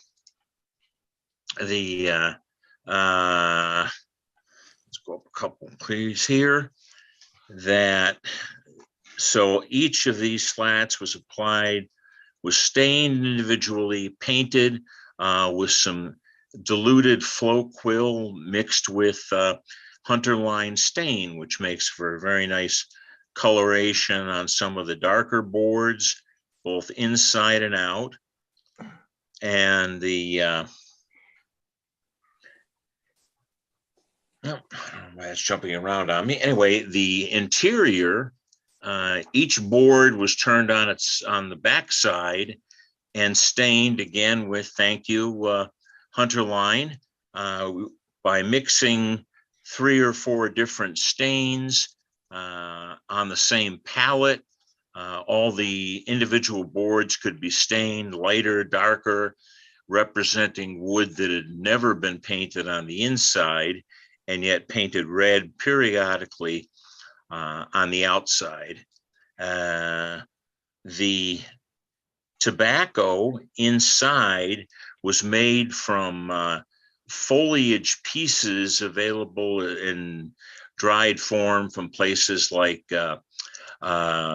Michael's and various hobby stores. And these were hand rolled into bundles. In the fields, the boys, teenagers especially, because of the low wages, would go out, gather the tobacco in baskets, drag them up to the barn, and then tie them in bundles.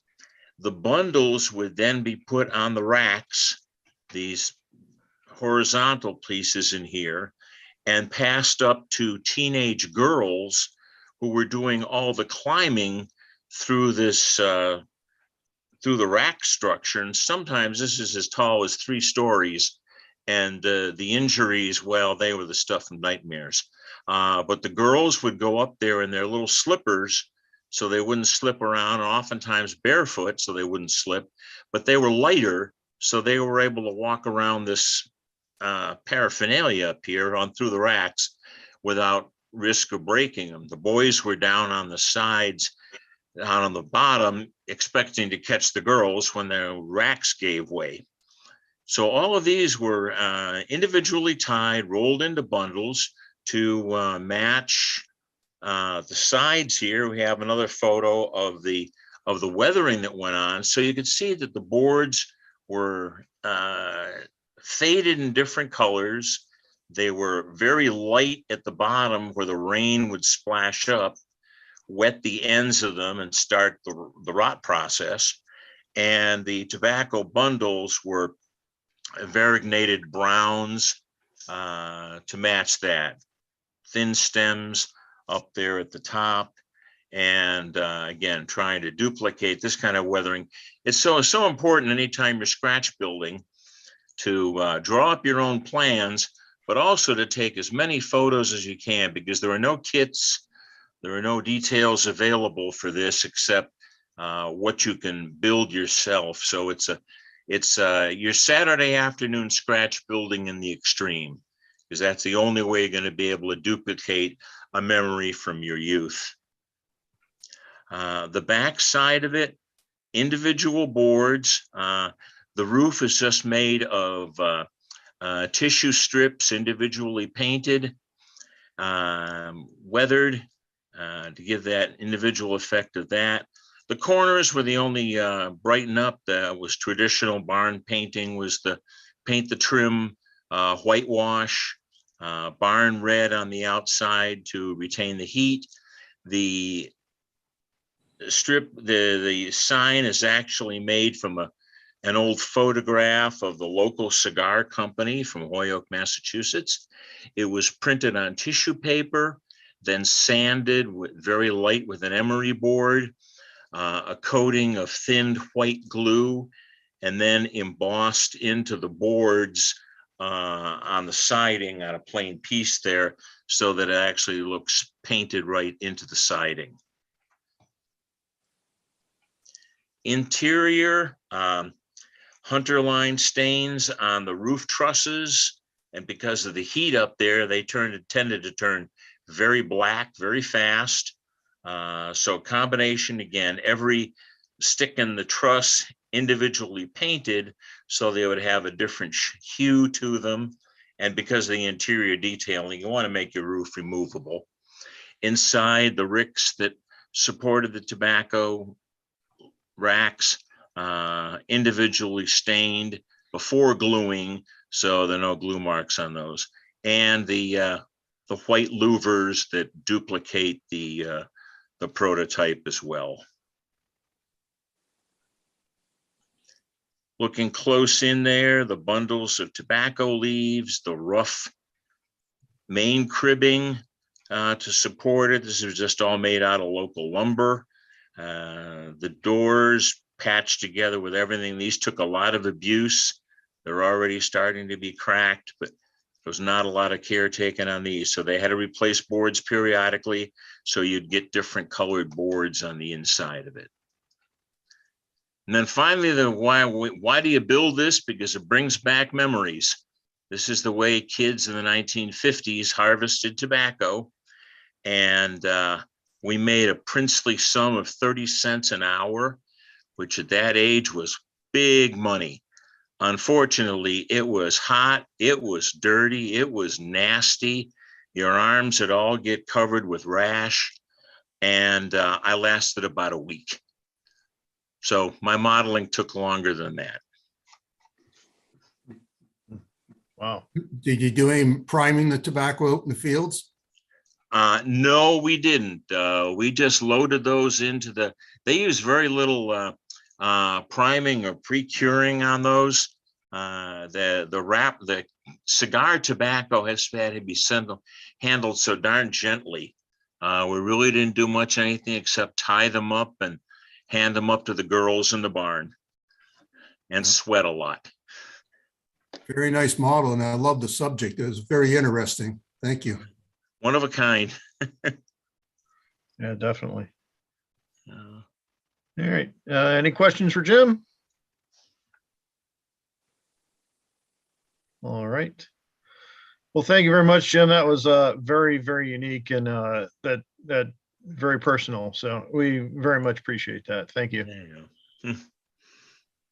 All right. So next up, we have Heath Trollope. Heath, are you up? I haven't seen him. Okay.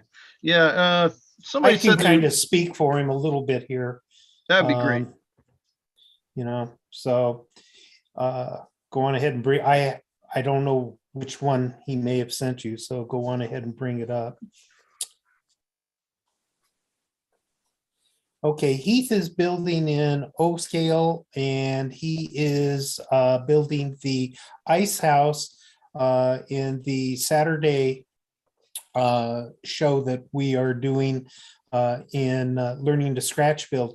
Heath is kind of taking a different avenue, and he is doing a lot of the work through 3D drawings that he has created. He will be making those files available for the various different scales that we'll be posting later on here on the New Tracks website on the workshop page. He is also doing a 3D print of the ice making machines and stuff in the interior. He is using styrene as his building medium, and this kind of shows you some of the beginning of what he's done. Some of the interesting things in his 3D renderings and things are the bird, I think you call them a bird mouth cleat or something like that, where they actually fit, the rafters actually fit over the edges of the siding. So he's done quite a bit of work here, but this is just a couple of things of his preliminary styrene fabrication. And the next set, just the What back scale sides is of that. Again, this is O scale. Oh, okay. Oh, thank you. And I don't know what he's got. Is that about it? That's Yep, about that's it. Okay, and then with that, I saw the sneak peek of Father Ron. So Father Ron is also doing the ice house build, and with that, I'll let you guys take it away. All right. Any questions for Chris on that one?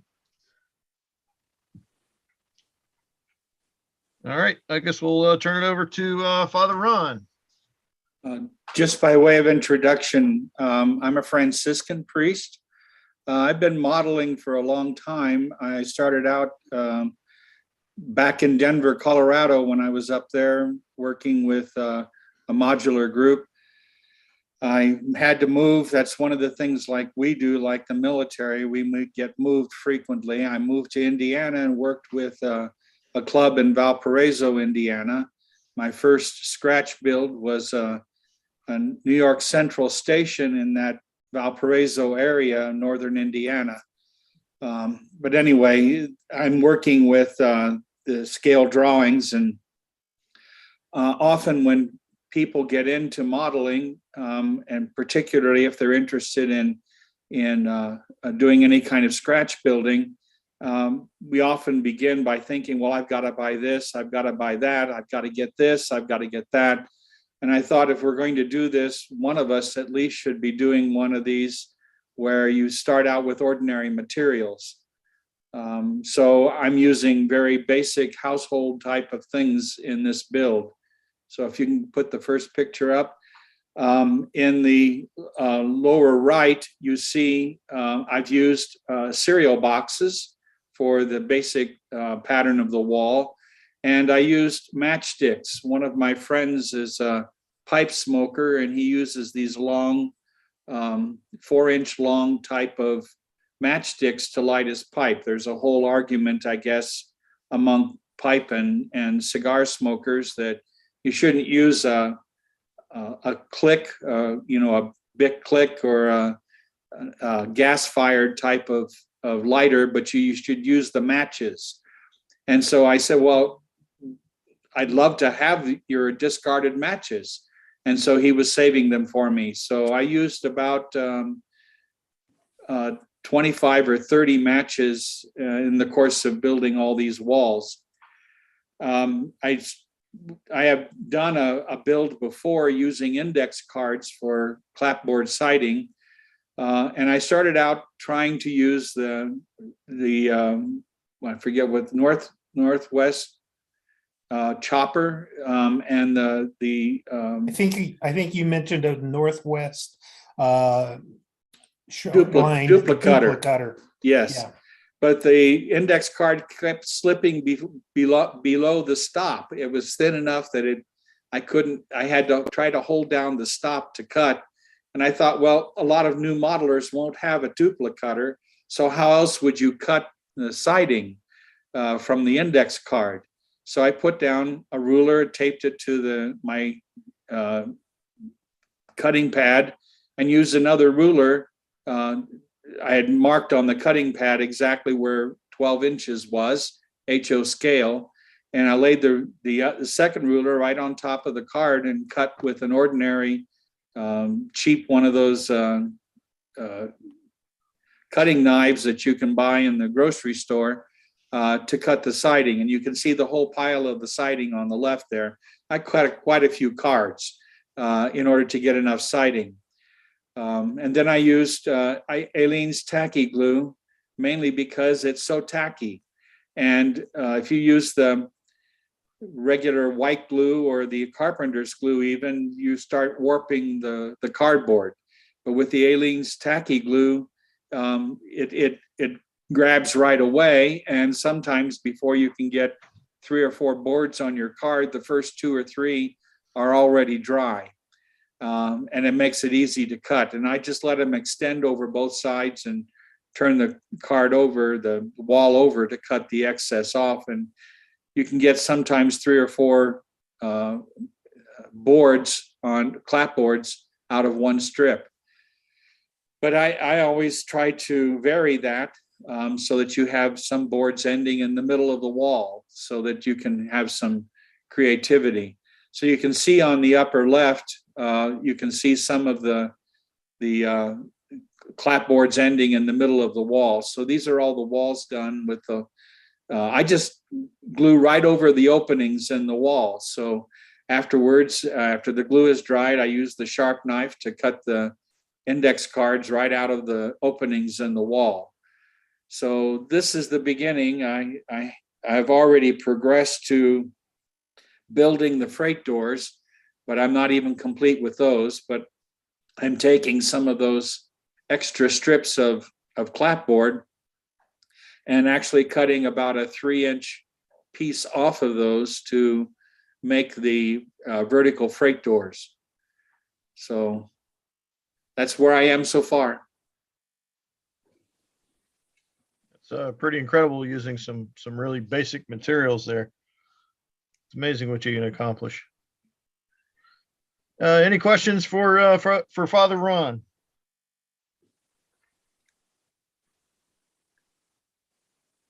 All right. Well, I guess that's that's going to be it for this my build. In case sorry. Does anybody have any further questions for any of the presenters tonight?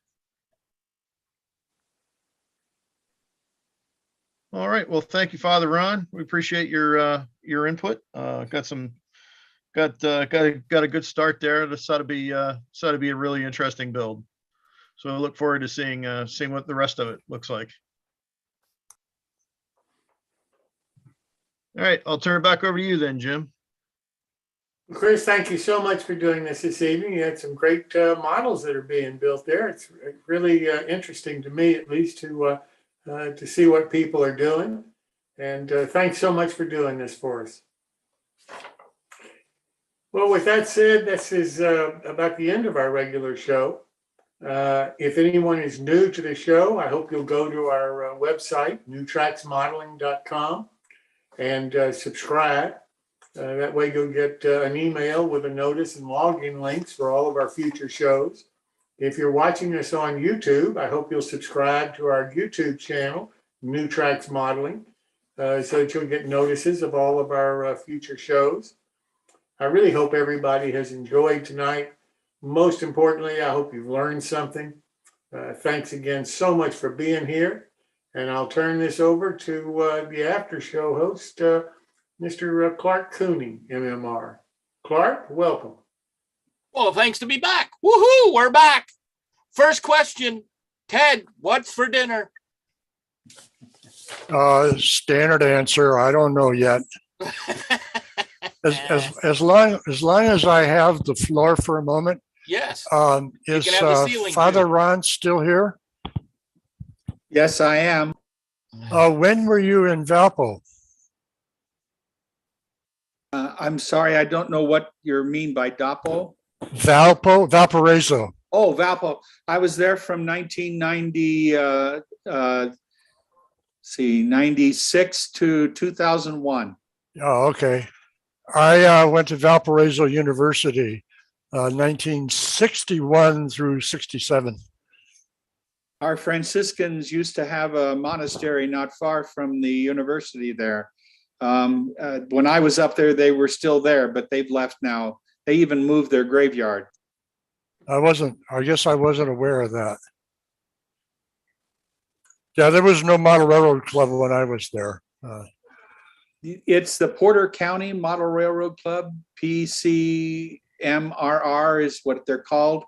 They met above the train store there in Valparaiso for a number of years, and then they had to move. Someone else wanted to use the second floor that they had their Model Railroad Club in. I don't know where they are now. Yeah. Yeah, well, back in the 60s, there wasn't any clubs there. There was a hobby shop in town, not a very good one. There was a better hobby shop up north in Chesterton. Is that right? Yes, that would be correct. Yeah. It's been a few years since I've been there. Anyhow, that's I just wanted to ask. Thanks. They published my build of the train station there. It was at a what do you call it? A tower there east of Valparaiso, more toward Pennsylvania, obviously, Ohio and Pennsylvania, and it no longer exists. You can't even see that there was anything there today.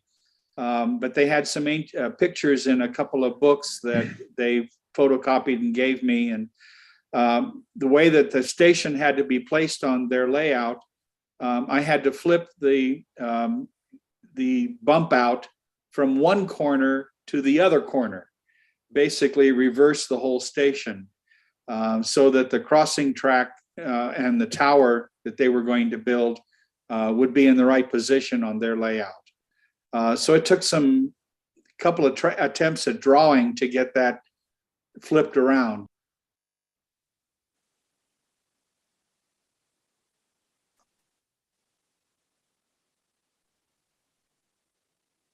Okay, Clark. Sure. Let's see, who is new here? Dave, have you got at least audio? Yes, I do. Okay, Dave, where are you from and what's your interest? I'm from Atlanta, Georgia.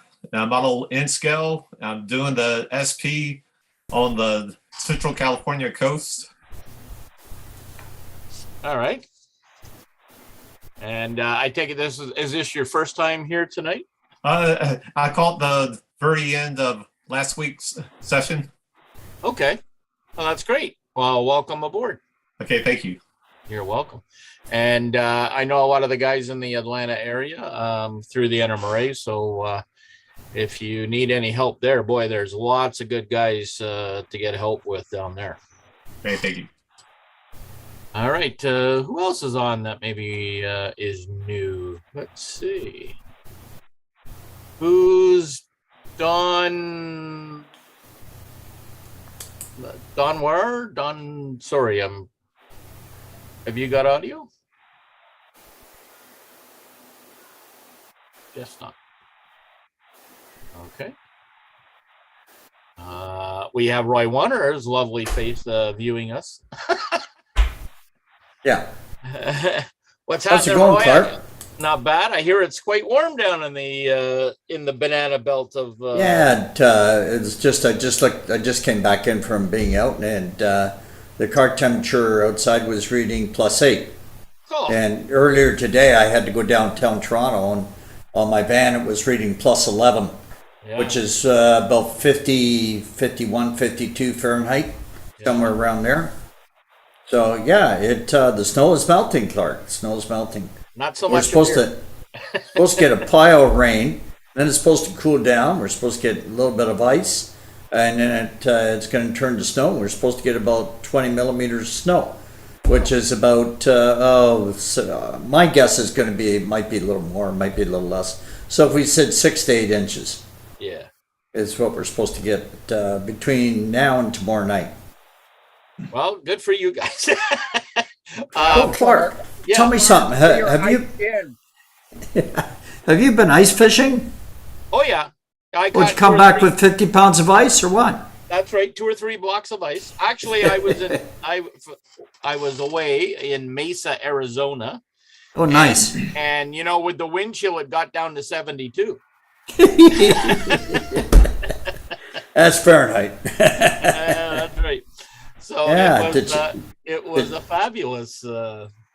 Was fabulous down there. I went to the McCormick Stillman Railroad Park. Oh, isn't that cool? And if you get into Arizona, they've even added a new building there. Oh, do they? Quite neat. Yeah, it's really cool. So if you get a chance to get down there, it's a neat park, that's for sure. Yeah, we were down there in 2019, and I couldn't get over that. The fact that they had the ride out there, and then they had all these things for the kids. Yeah. And then 3 different scales modeled, and they're all huge layouts. Yeah. Was that sort of well, it's a pretty brand new building now. Let's see if I can. Yeah, the 3 layouts were in a fairly new looking building then. Okay. Well, maybe it's the same place there. But, Yeah, they had just won an American award for the best, what was it, something park when we were down there. They're pretty happy about that. Oh, and yeah, it really I can is a imagine. beautiful park. Yeah, it is stunning, this place. Let's see if I can. Anybody in this group gets planned to go to Phoenix, that's I guess it's on the Phoenix Scottsdale kind of line, isn't it? Yeah. So that's the model that houses all the model railroads. There are really 5 layouts. You can't see the signs so well up here, but this is where the N scale is. This is where the HO is. This is the O scale vinyl. One in each group got like 5,000 square feet. Yeah, it's And phenomenal. And it's Just really phenomenal. cool. These sections where it's bricked in here, they have bump outs, and then they have their own, that's sort of the entrance to the building. Let's see if I can get the, so that's the building itself from the outside. Mhm. And then you walk in, and they have a, I guess, a monitor at the front door, and he kind of watches the stuff when there's not club members or animated. And this is, I think, still the Lionel group, and it was fascinating. This is the N scale group, and pretty neat groups. And this is a shot of the HO group here. I'm not sure what's going on here. It's kind of That's big smoke. Big smoke coming out of a chimney or a volcano. This was really cool. I showed this to a couple guys. This is my brother, actually. And this model was just a model that was on the side that was fascinating. But look at the detail in this workshop. Look at the cans of paint and all the tools. And these are just, this is a model. And what gives it away is the Kodak container for the shop vac. Clark, is that O scale? You know what? I'm not sure what scale it is. I think it's actually a little bigger than O. I'm not. So 1/24th maybe. Yeah, it didn't really have a scale on it, unfortunately, and I never did ask. But some of the tools up here are just amazing with that he's made, and then the pictures, and look at the phone here with the pencil sharpener, and then he's got it's just really, really well done. So I've got a set of clamps like that one hanging there. Only for real? Yeah, I thought it's really fantastic place. So if you get a chance to go, it's well worth it, and it's totally free. You just walk in and you're on your own. So Where is this? I'm sorry? Where is it located? That is in Glendale, Arizona. So just outside. Oh, it's in Arizona. Okay. Yeah. Yeah, it's right. Isn't that right in Phoenix? Kind Right of outside of Phoenix. Yeah, It's in just outside of Phoenix. Scottsdale. It's in Scottsdale. Or, is it? Yeah, no, I'm sorry. It is Scottsdale. Yes. Yeah, it's about an hour and a half away from where I live. Yeah. Oh, really? Where are you? Whereabouts are you living? I'm down in what's called Green Valley, Arizona. I'm about 20 minutes outside of Tucson, south. Oh yeah, yeah, west of okay. it. I've been there a long, long time ago. He's on the migrant road. Yeah. But I got water. Is that why they call it Green Valley? Yeah, it's amazing how green it is. This thing in August of this year was probably as green as what's behind Jim Kello's back right now. Wow. Clark, you was said out that each way. of the scales had the same amount of space to work with. Yes. Yeah. So the N scale, they probably were representing about 4 times as much land space as the O scale, I suppose. Yeah. Mm-hmm. And it was pretty neat. Well, it's 4 times as much as HO. Yes. And 8 times as much. Yeah, so 8 times, right. Yeah, exactly, because it's area, square. So Now- Clark, what'd you Yeah. think of the ride-on train? I didn't go on it. Oh, that's too bad. My brother's a golfer, not a modeler, so he was kind of like he was driving me around. So because he has, he's got a winter home down there. So now let me show you. This is the HO group. This is one of the side rooms where they call it the office. Mhm. And but they have all these beautiful desks and chairs, and everybody the other way is kind of got like your own bunky sort of area, and you can work away. And whoops, that's another one. So it's really a neat spot, though. It's And the HO group, they do timetable operations. Matter of fact, I got invited to an op session a couple of days after I was there, but I said I won't be able to make it because I had to get my tushy on a plane to come home. But yeah, it's quite a place, and I'm gonna have to see. I'm gonna probably get down there again now that my brother has a place down there, and I have to see. I know another fellow from Atlanta is actually moving to the Mesa area, who is a fantastic modeler. So I have to visit with him more. But yeah, it's pretty neat. Mark, that model of the woodworking shop, I would peg it around 1/16 scale. If that 35 millimeter canister for film is being used for shop vac, Yeah, it would have to be around 1/16. yeah, A little larger. Big. yeah. It was really neat. I found it fascinating. Even my brother, he appreciates the modeling aspect of it, and he actually enjoyed that building. It was pretty neat. So I have some Japanese people on my Facebook, and they like to do a lot of modeling like that in those scales, and yeah, excellent modeling. yeah, And there is those tools you can get, commercial ones, sets right for that size. yeah. Oh, And we do have some old fart just joined us.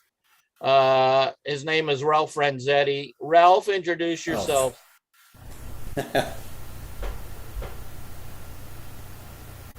you're muted. You're muted. Yeah, it works better when you unmute. I'm from Toronto area, and I specialize in weathering. What can I tell you? I model an HO. The local behind me is one of the things that I weathered. I'm retired, so I'm having a great time. I think you did an absolutely great job on Clark. He's weathered quite well. Hey, don't laugh. Ralph and I did weathering on the Model Train Hobbyists. We did two segments on there. Yeah. And when he did his clinic, I paid attention quite a bit and learned how to weather. I am still a little, I will tackle a locomotive, but not to the extent that Ralph does, and I'm kind of a little chicken on that. But how many of your locomotives have I done? I think you've done 6, actually. Okay. Yeah. A matter of fact, I was just looking for one, a picture of one that you've done. So. Hey Ralph, how about doing one on the show and showing people how to do weathering? I can do that. It's just that it takes more than one show to do it. That's no problem. As long as you can break it down in smaller segments, then we can schedule it over a week. That's no problem. Hey, Kello, stick to your own people. This is my guy. I'll be asking guys to do clinics. Hey, Ralph, this is one of Ralph's jobs. Ralph, send me an email and we'll work out a schedule for you. I'm serious. And actually, that's a boxcar of mine, so it looks pretty good. Yeah. Yep. Hey, listen, Clark. Clark. Go ahead, caller. First time caller, long time listener. Yes. Yeah. Oh, now you're stealing my line too. What is it with you and Kellogg? Hey, Clark. You Yes, got 11 people on YouTube tonight watching you. Oh. And that's a crowd for us for YouTube that have been on as long as these people have. Yeah. I wonder if there's a way that we can find out something about their modeling, maybe on the chat, if they're interested in sharing with us what they model and so forth? I can't because I'm not monitoring the YouTube channel. You'd have to have one of the guys who is monitoring the YouTube channel. I don't know. Phil, are you monitoring it? But for those, I wasn't. I don't know if Ken is. I can Okay. open up the browser and jump in there. Hang on. Yeah, Ken Well, still Ken, is. Ken had to walk to. He's on a take cell care of a phone. chore. But those who are on YouTube, please join us live on Zoom. You can sign up and you can be part of this after show, which is a lot of fun, as you can tell. And we have a lot of fantastic modelers, a lot of great exchange of information, and you're more than welcome to join us. And to Clark? get, you Yes, need sir. to get login links. You need to go to our website, Right. newtracksmodeling.com. Yep. And subscribe. You can see the sign above Jim's head there, newtracksmodeling.com. And just go to subscribe, and you'll get an email telling you the link, and you'll be all set. Yep. Clark, Yes, sir. the next time you're down in that area, I haven't been there since 1984, but there's an old mining town called Jerome, Arizona. I've been there. It's when I went through there in '84, I wanted to come back and take tons of pictures and, figure out how to do mining, the copper mining in that area. Yeah. It's a fascinating area to be in. It is. We had a couple of NMRA meetings in Phoenix area, and a couple of the guys who live there and know the area took us up to Jerome. They took us up to Globe in Miami, and wow, a lot of fun. And we went up to see the couple of the copper mines because they had a couple of neat locomotives. So yeah, I agree with you, Father Ron. It is a neat place to go. So, all right. Yeah, there's a couple of structures in Jerome that I'm looking at for about the third or fourth series of structures that I'd like to build using foam or plaster. So we may be visiting Jerome, in about a year's time here if that show takes off. Okay, well that'd be great because there are some fantastic structures, as you said, up there, and Father Ron, yeah, it is a neat place. There's also not too far out of Mesa, if you're going up to little place called Tortilla Flats, which consists of 4 buildings. There's a Goldfield, which is sort of a ghost / mining town, just out of Apache Junction there. That would probably have some neat buildings. I have been in there, but not for a long time. So probably 1990. So that explains, I used to go to a Mexican bar downtown, and the name of the sign was, "Where the hell is Tortilla Flats?" Yes. Yeah. I understand 4 buildings. Yeah. And the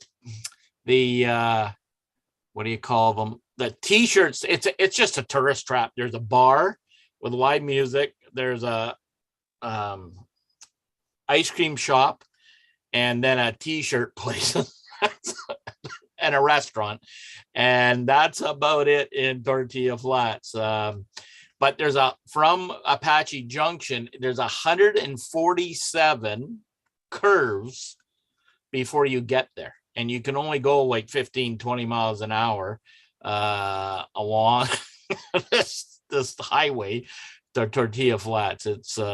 It's quite neat. You'd think a place called Tortilla Flats would at least have an apartment there. Yeah, no, not so much. Not so much. Sleep under the cactus. Yeah. I was trying to see if I had a still picture of it on. I guess I don't on my camera, but yeah, it's quite the place to go there. And just outside of, well, in Apache Junction, there's a really neat shop called Hobbies, and it's really neat. So and he has got stock, everything from Z to G scale, but he has detail parts, and I thought that was kind of unusual for, a lot of shops today don't have detail parts. So. He also puts out a pretty good newsletter monthly. Yeah. So and all right, Darryl, we'll talk to you later. Thank you. And Ralph, I see you sent me an email, so I'll check that later. And That's there's some photographs there of your logos. oh, is there? Okay.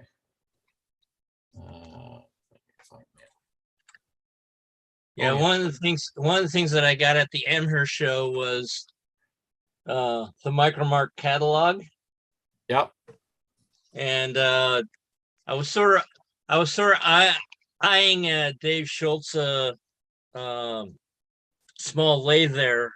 However, it looks like I'm not quite sure if it's because of the pandemic or that, but it seems that the price of a new lathe has dropped and the shipping is not that much. But unfortunately, at the same time, all the accessories and all that, I'm going like, ooh, I can go with that one. I can go with that one. So it might wind up, the accessories might wind up costing me more, but I've sort of, David, I've sort of decided to go with a new lathe instead of buying yours. Yeah, I don't blame you there. Yeah, the shipping is only, according to this, $79. Yeah, I think they get a hell of a cut, or a hell of a break from, for the amount of shipping they do. So they probably get a good break from UPS or the post office, whoever they ship it with. So yeah. Now the thing is, I'm sort of kind of debating with my new job. I'm in the shipping and receiving department, so it's like, gee, do I send it to work or do I send it to my house? So it's one of those things of the guy I'm working under. I found out that he's into model cars, so it's like we do have some commonality that way. So. Oh, okay. So Did you see that meme that was floating around Christmas time? A picture of what do you call the guy, Death, that carries the scythe around? Oh, the Grim Reaper. The Grim Reaper. He's standing there and he's talking to this guy getting out of a car. He says, "Your package has arrived at home. You want to come with me now, or do you want to go home first?" Or do you want to talk to the wife or something? Yeah. So, all right. Just for those on YouTube, I think we'll cut this off shortly, and we carry on for a little bit here afterwards, but it's a little bit more freer because it's not being broadcast to everybody. And Dave, what are you making? Your handy. Oh, I'm working on my commuter cars again. So we got the upper levels. Right. I got some of the seats going in now. Neat. So these are the fold ups here. Yeah. And then I've got all the other seats that I've made. All the little guy. Oops. Little double. So building seats. And these commuter cars, they hold about 140 people each, and that's a lot of seats. So I'm going to be making seats until the cows come home. But now we got COVID here. Can't you just put only half as the number of seats in just for safety? Well, I'm having removable sides, so I want all the seats in there, and that way I'm making the sides removable. So if you want to put people in them, you can. I'm going to model them empty, but I figure somewhere down the line I'll probably end up selling these because I'm not a Northwestern modeler, but I love a challenge. Yeah. Social distance. Yeah. Yeah. Have you got Dave? Have you got the actual car with you there? Well, I got here. Let me grab this. Turn the camera. Is it O on or here. HO Show you scale? what. Yeah, O scale. Yeah, these are the cars right here that I'm building so far. Right. So you can kind of see, but Let me see if I can grab one of these pieces that go in here. Where I'm at. Yeah, right here. Oh, other side. Yeah, see, these go up in here like this. A Cooperate. little higher, There we Dave. go. Yep, I'll get her. There we go. Now I got the upper level in there. Oh, very neat. Yeah. So it just slides up in there. And then of course down below will be the standard seats down there. So yeah, they're coming along. I got Yeah. all 4 cars built. There's the other one. Wow. And then I built a cab. My son said you got to have a cab car. So I put this together real quick. There's the there it is. There's the control area. Oh, wow. And of course, down below, we got the weed cutter on there. So yeah, they're coming along. Yeah, very nice. See if I can get the end in here. Yeah, there's the end of the car. So yeah, pretty quick here. We'll get these upper levels finished up, get all the seats put in place, and hopefully we can shove them down the track. So I got the decoder in this one. Oops, other end. There it is. There's the decoder, so I can turn the lights on in either end of the car. Right. Because inside there's light bars. And then of course the cab car. And I don't have the decoder in there yet, but all the wires for the headlights, marker lights, beacon, and then we're also going to put a sound chip in there so we get the gong and the horn, the air horn in the cab car. So Very cool. So yeah, they're coming around. Yeah. There's that middle piece, the for getting in the car. You can kind of see what's going on there. What are you And then using? this piece in the middle here will lift out. So if you ever need to change decoders and such, you can lift that piece out and swap stuff around. But yeah, there it is. That's what I got going on. I'm trying to get these done for Chicago. I'm going to put them in the contest there. But a friend of mine told me I got to stop posting pictures on Facebook because I'm going to scare everybody away. Oh, that's neat. That's neat. Is the upper level Yeah. like an open mezzanine? Is that what I'm seeing on the railings? Yeah, this is this part here. The upper levels are open. They got a railing there so you can't fall down to the lower level, but yeah, it's open. And that way, the conductor, when he walks down to the lower level, you hand him the ticket through the bars there. I was on a And car then- like that, and that's how the conductor took my ticket. Yes. Yep. And then this one here, this is the other side. This has got like a luggage rack Yeah. on there. So, and those were a pain to build. It's just brass wire all soldered together. So and that makes but yeah, those are the upper levels.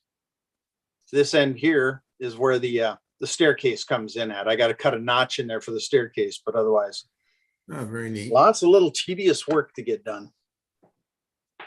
But that's that kind of what wins contests. Yep, that's for sure. So, So but you're they've building been this- fun.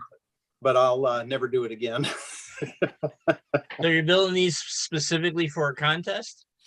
Well, yeah, I'm gonna run them in a contest. A friend of mine's offered to buy them from me, but I told him I'm gonna run around with these for a while, show them off at different clubs and such, and then when I'm tired of it, I'll sell them to him. So, Yeah. but he wants the 4-car, said a big Northwestern modeler. So I will sell them to him in a couple of years, but for now they're gonna be mine. And who knows, if they turn out neat enough, maybe they'll go on a shelf here and I'll never let go of them. Somebody will be disappointed. Yes, they will. All right, that's great. All right, so just for our friends on YouTube, I think we're gonna call it an evening. Please join us next week, and if you subscribe, you can join us for the after show, and we'll hopefully see you next week. All right, so we're gonna. Well, maybe I can't do that. You have to get Ken to do it. Yeah, Ken, you're gonna cut off the live stream, Ken. So He said he was monitoring it on his cell phone. So I can't cut it off. yeah. Yeah, that's the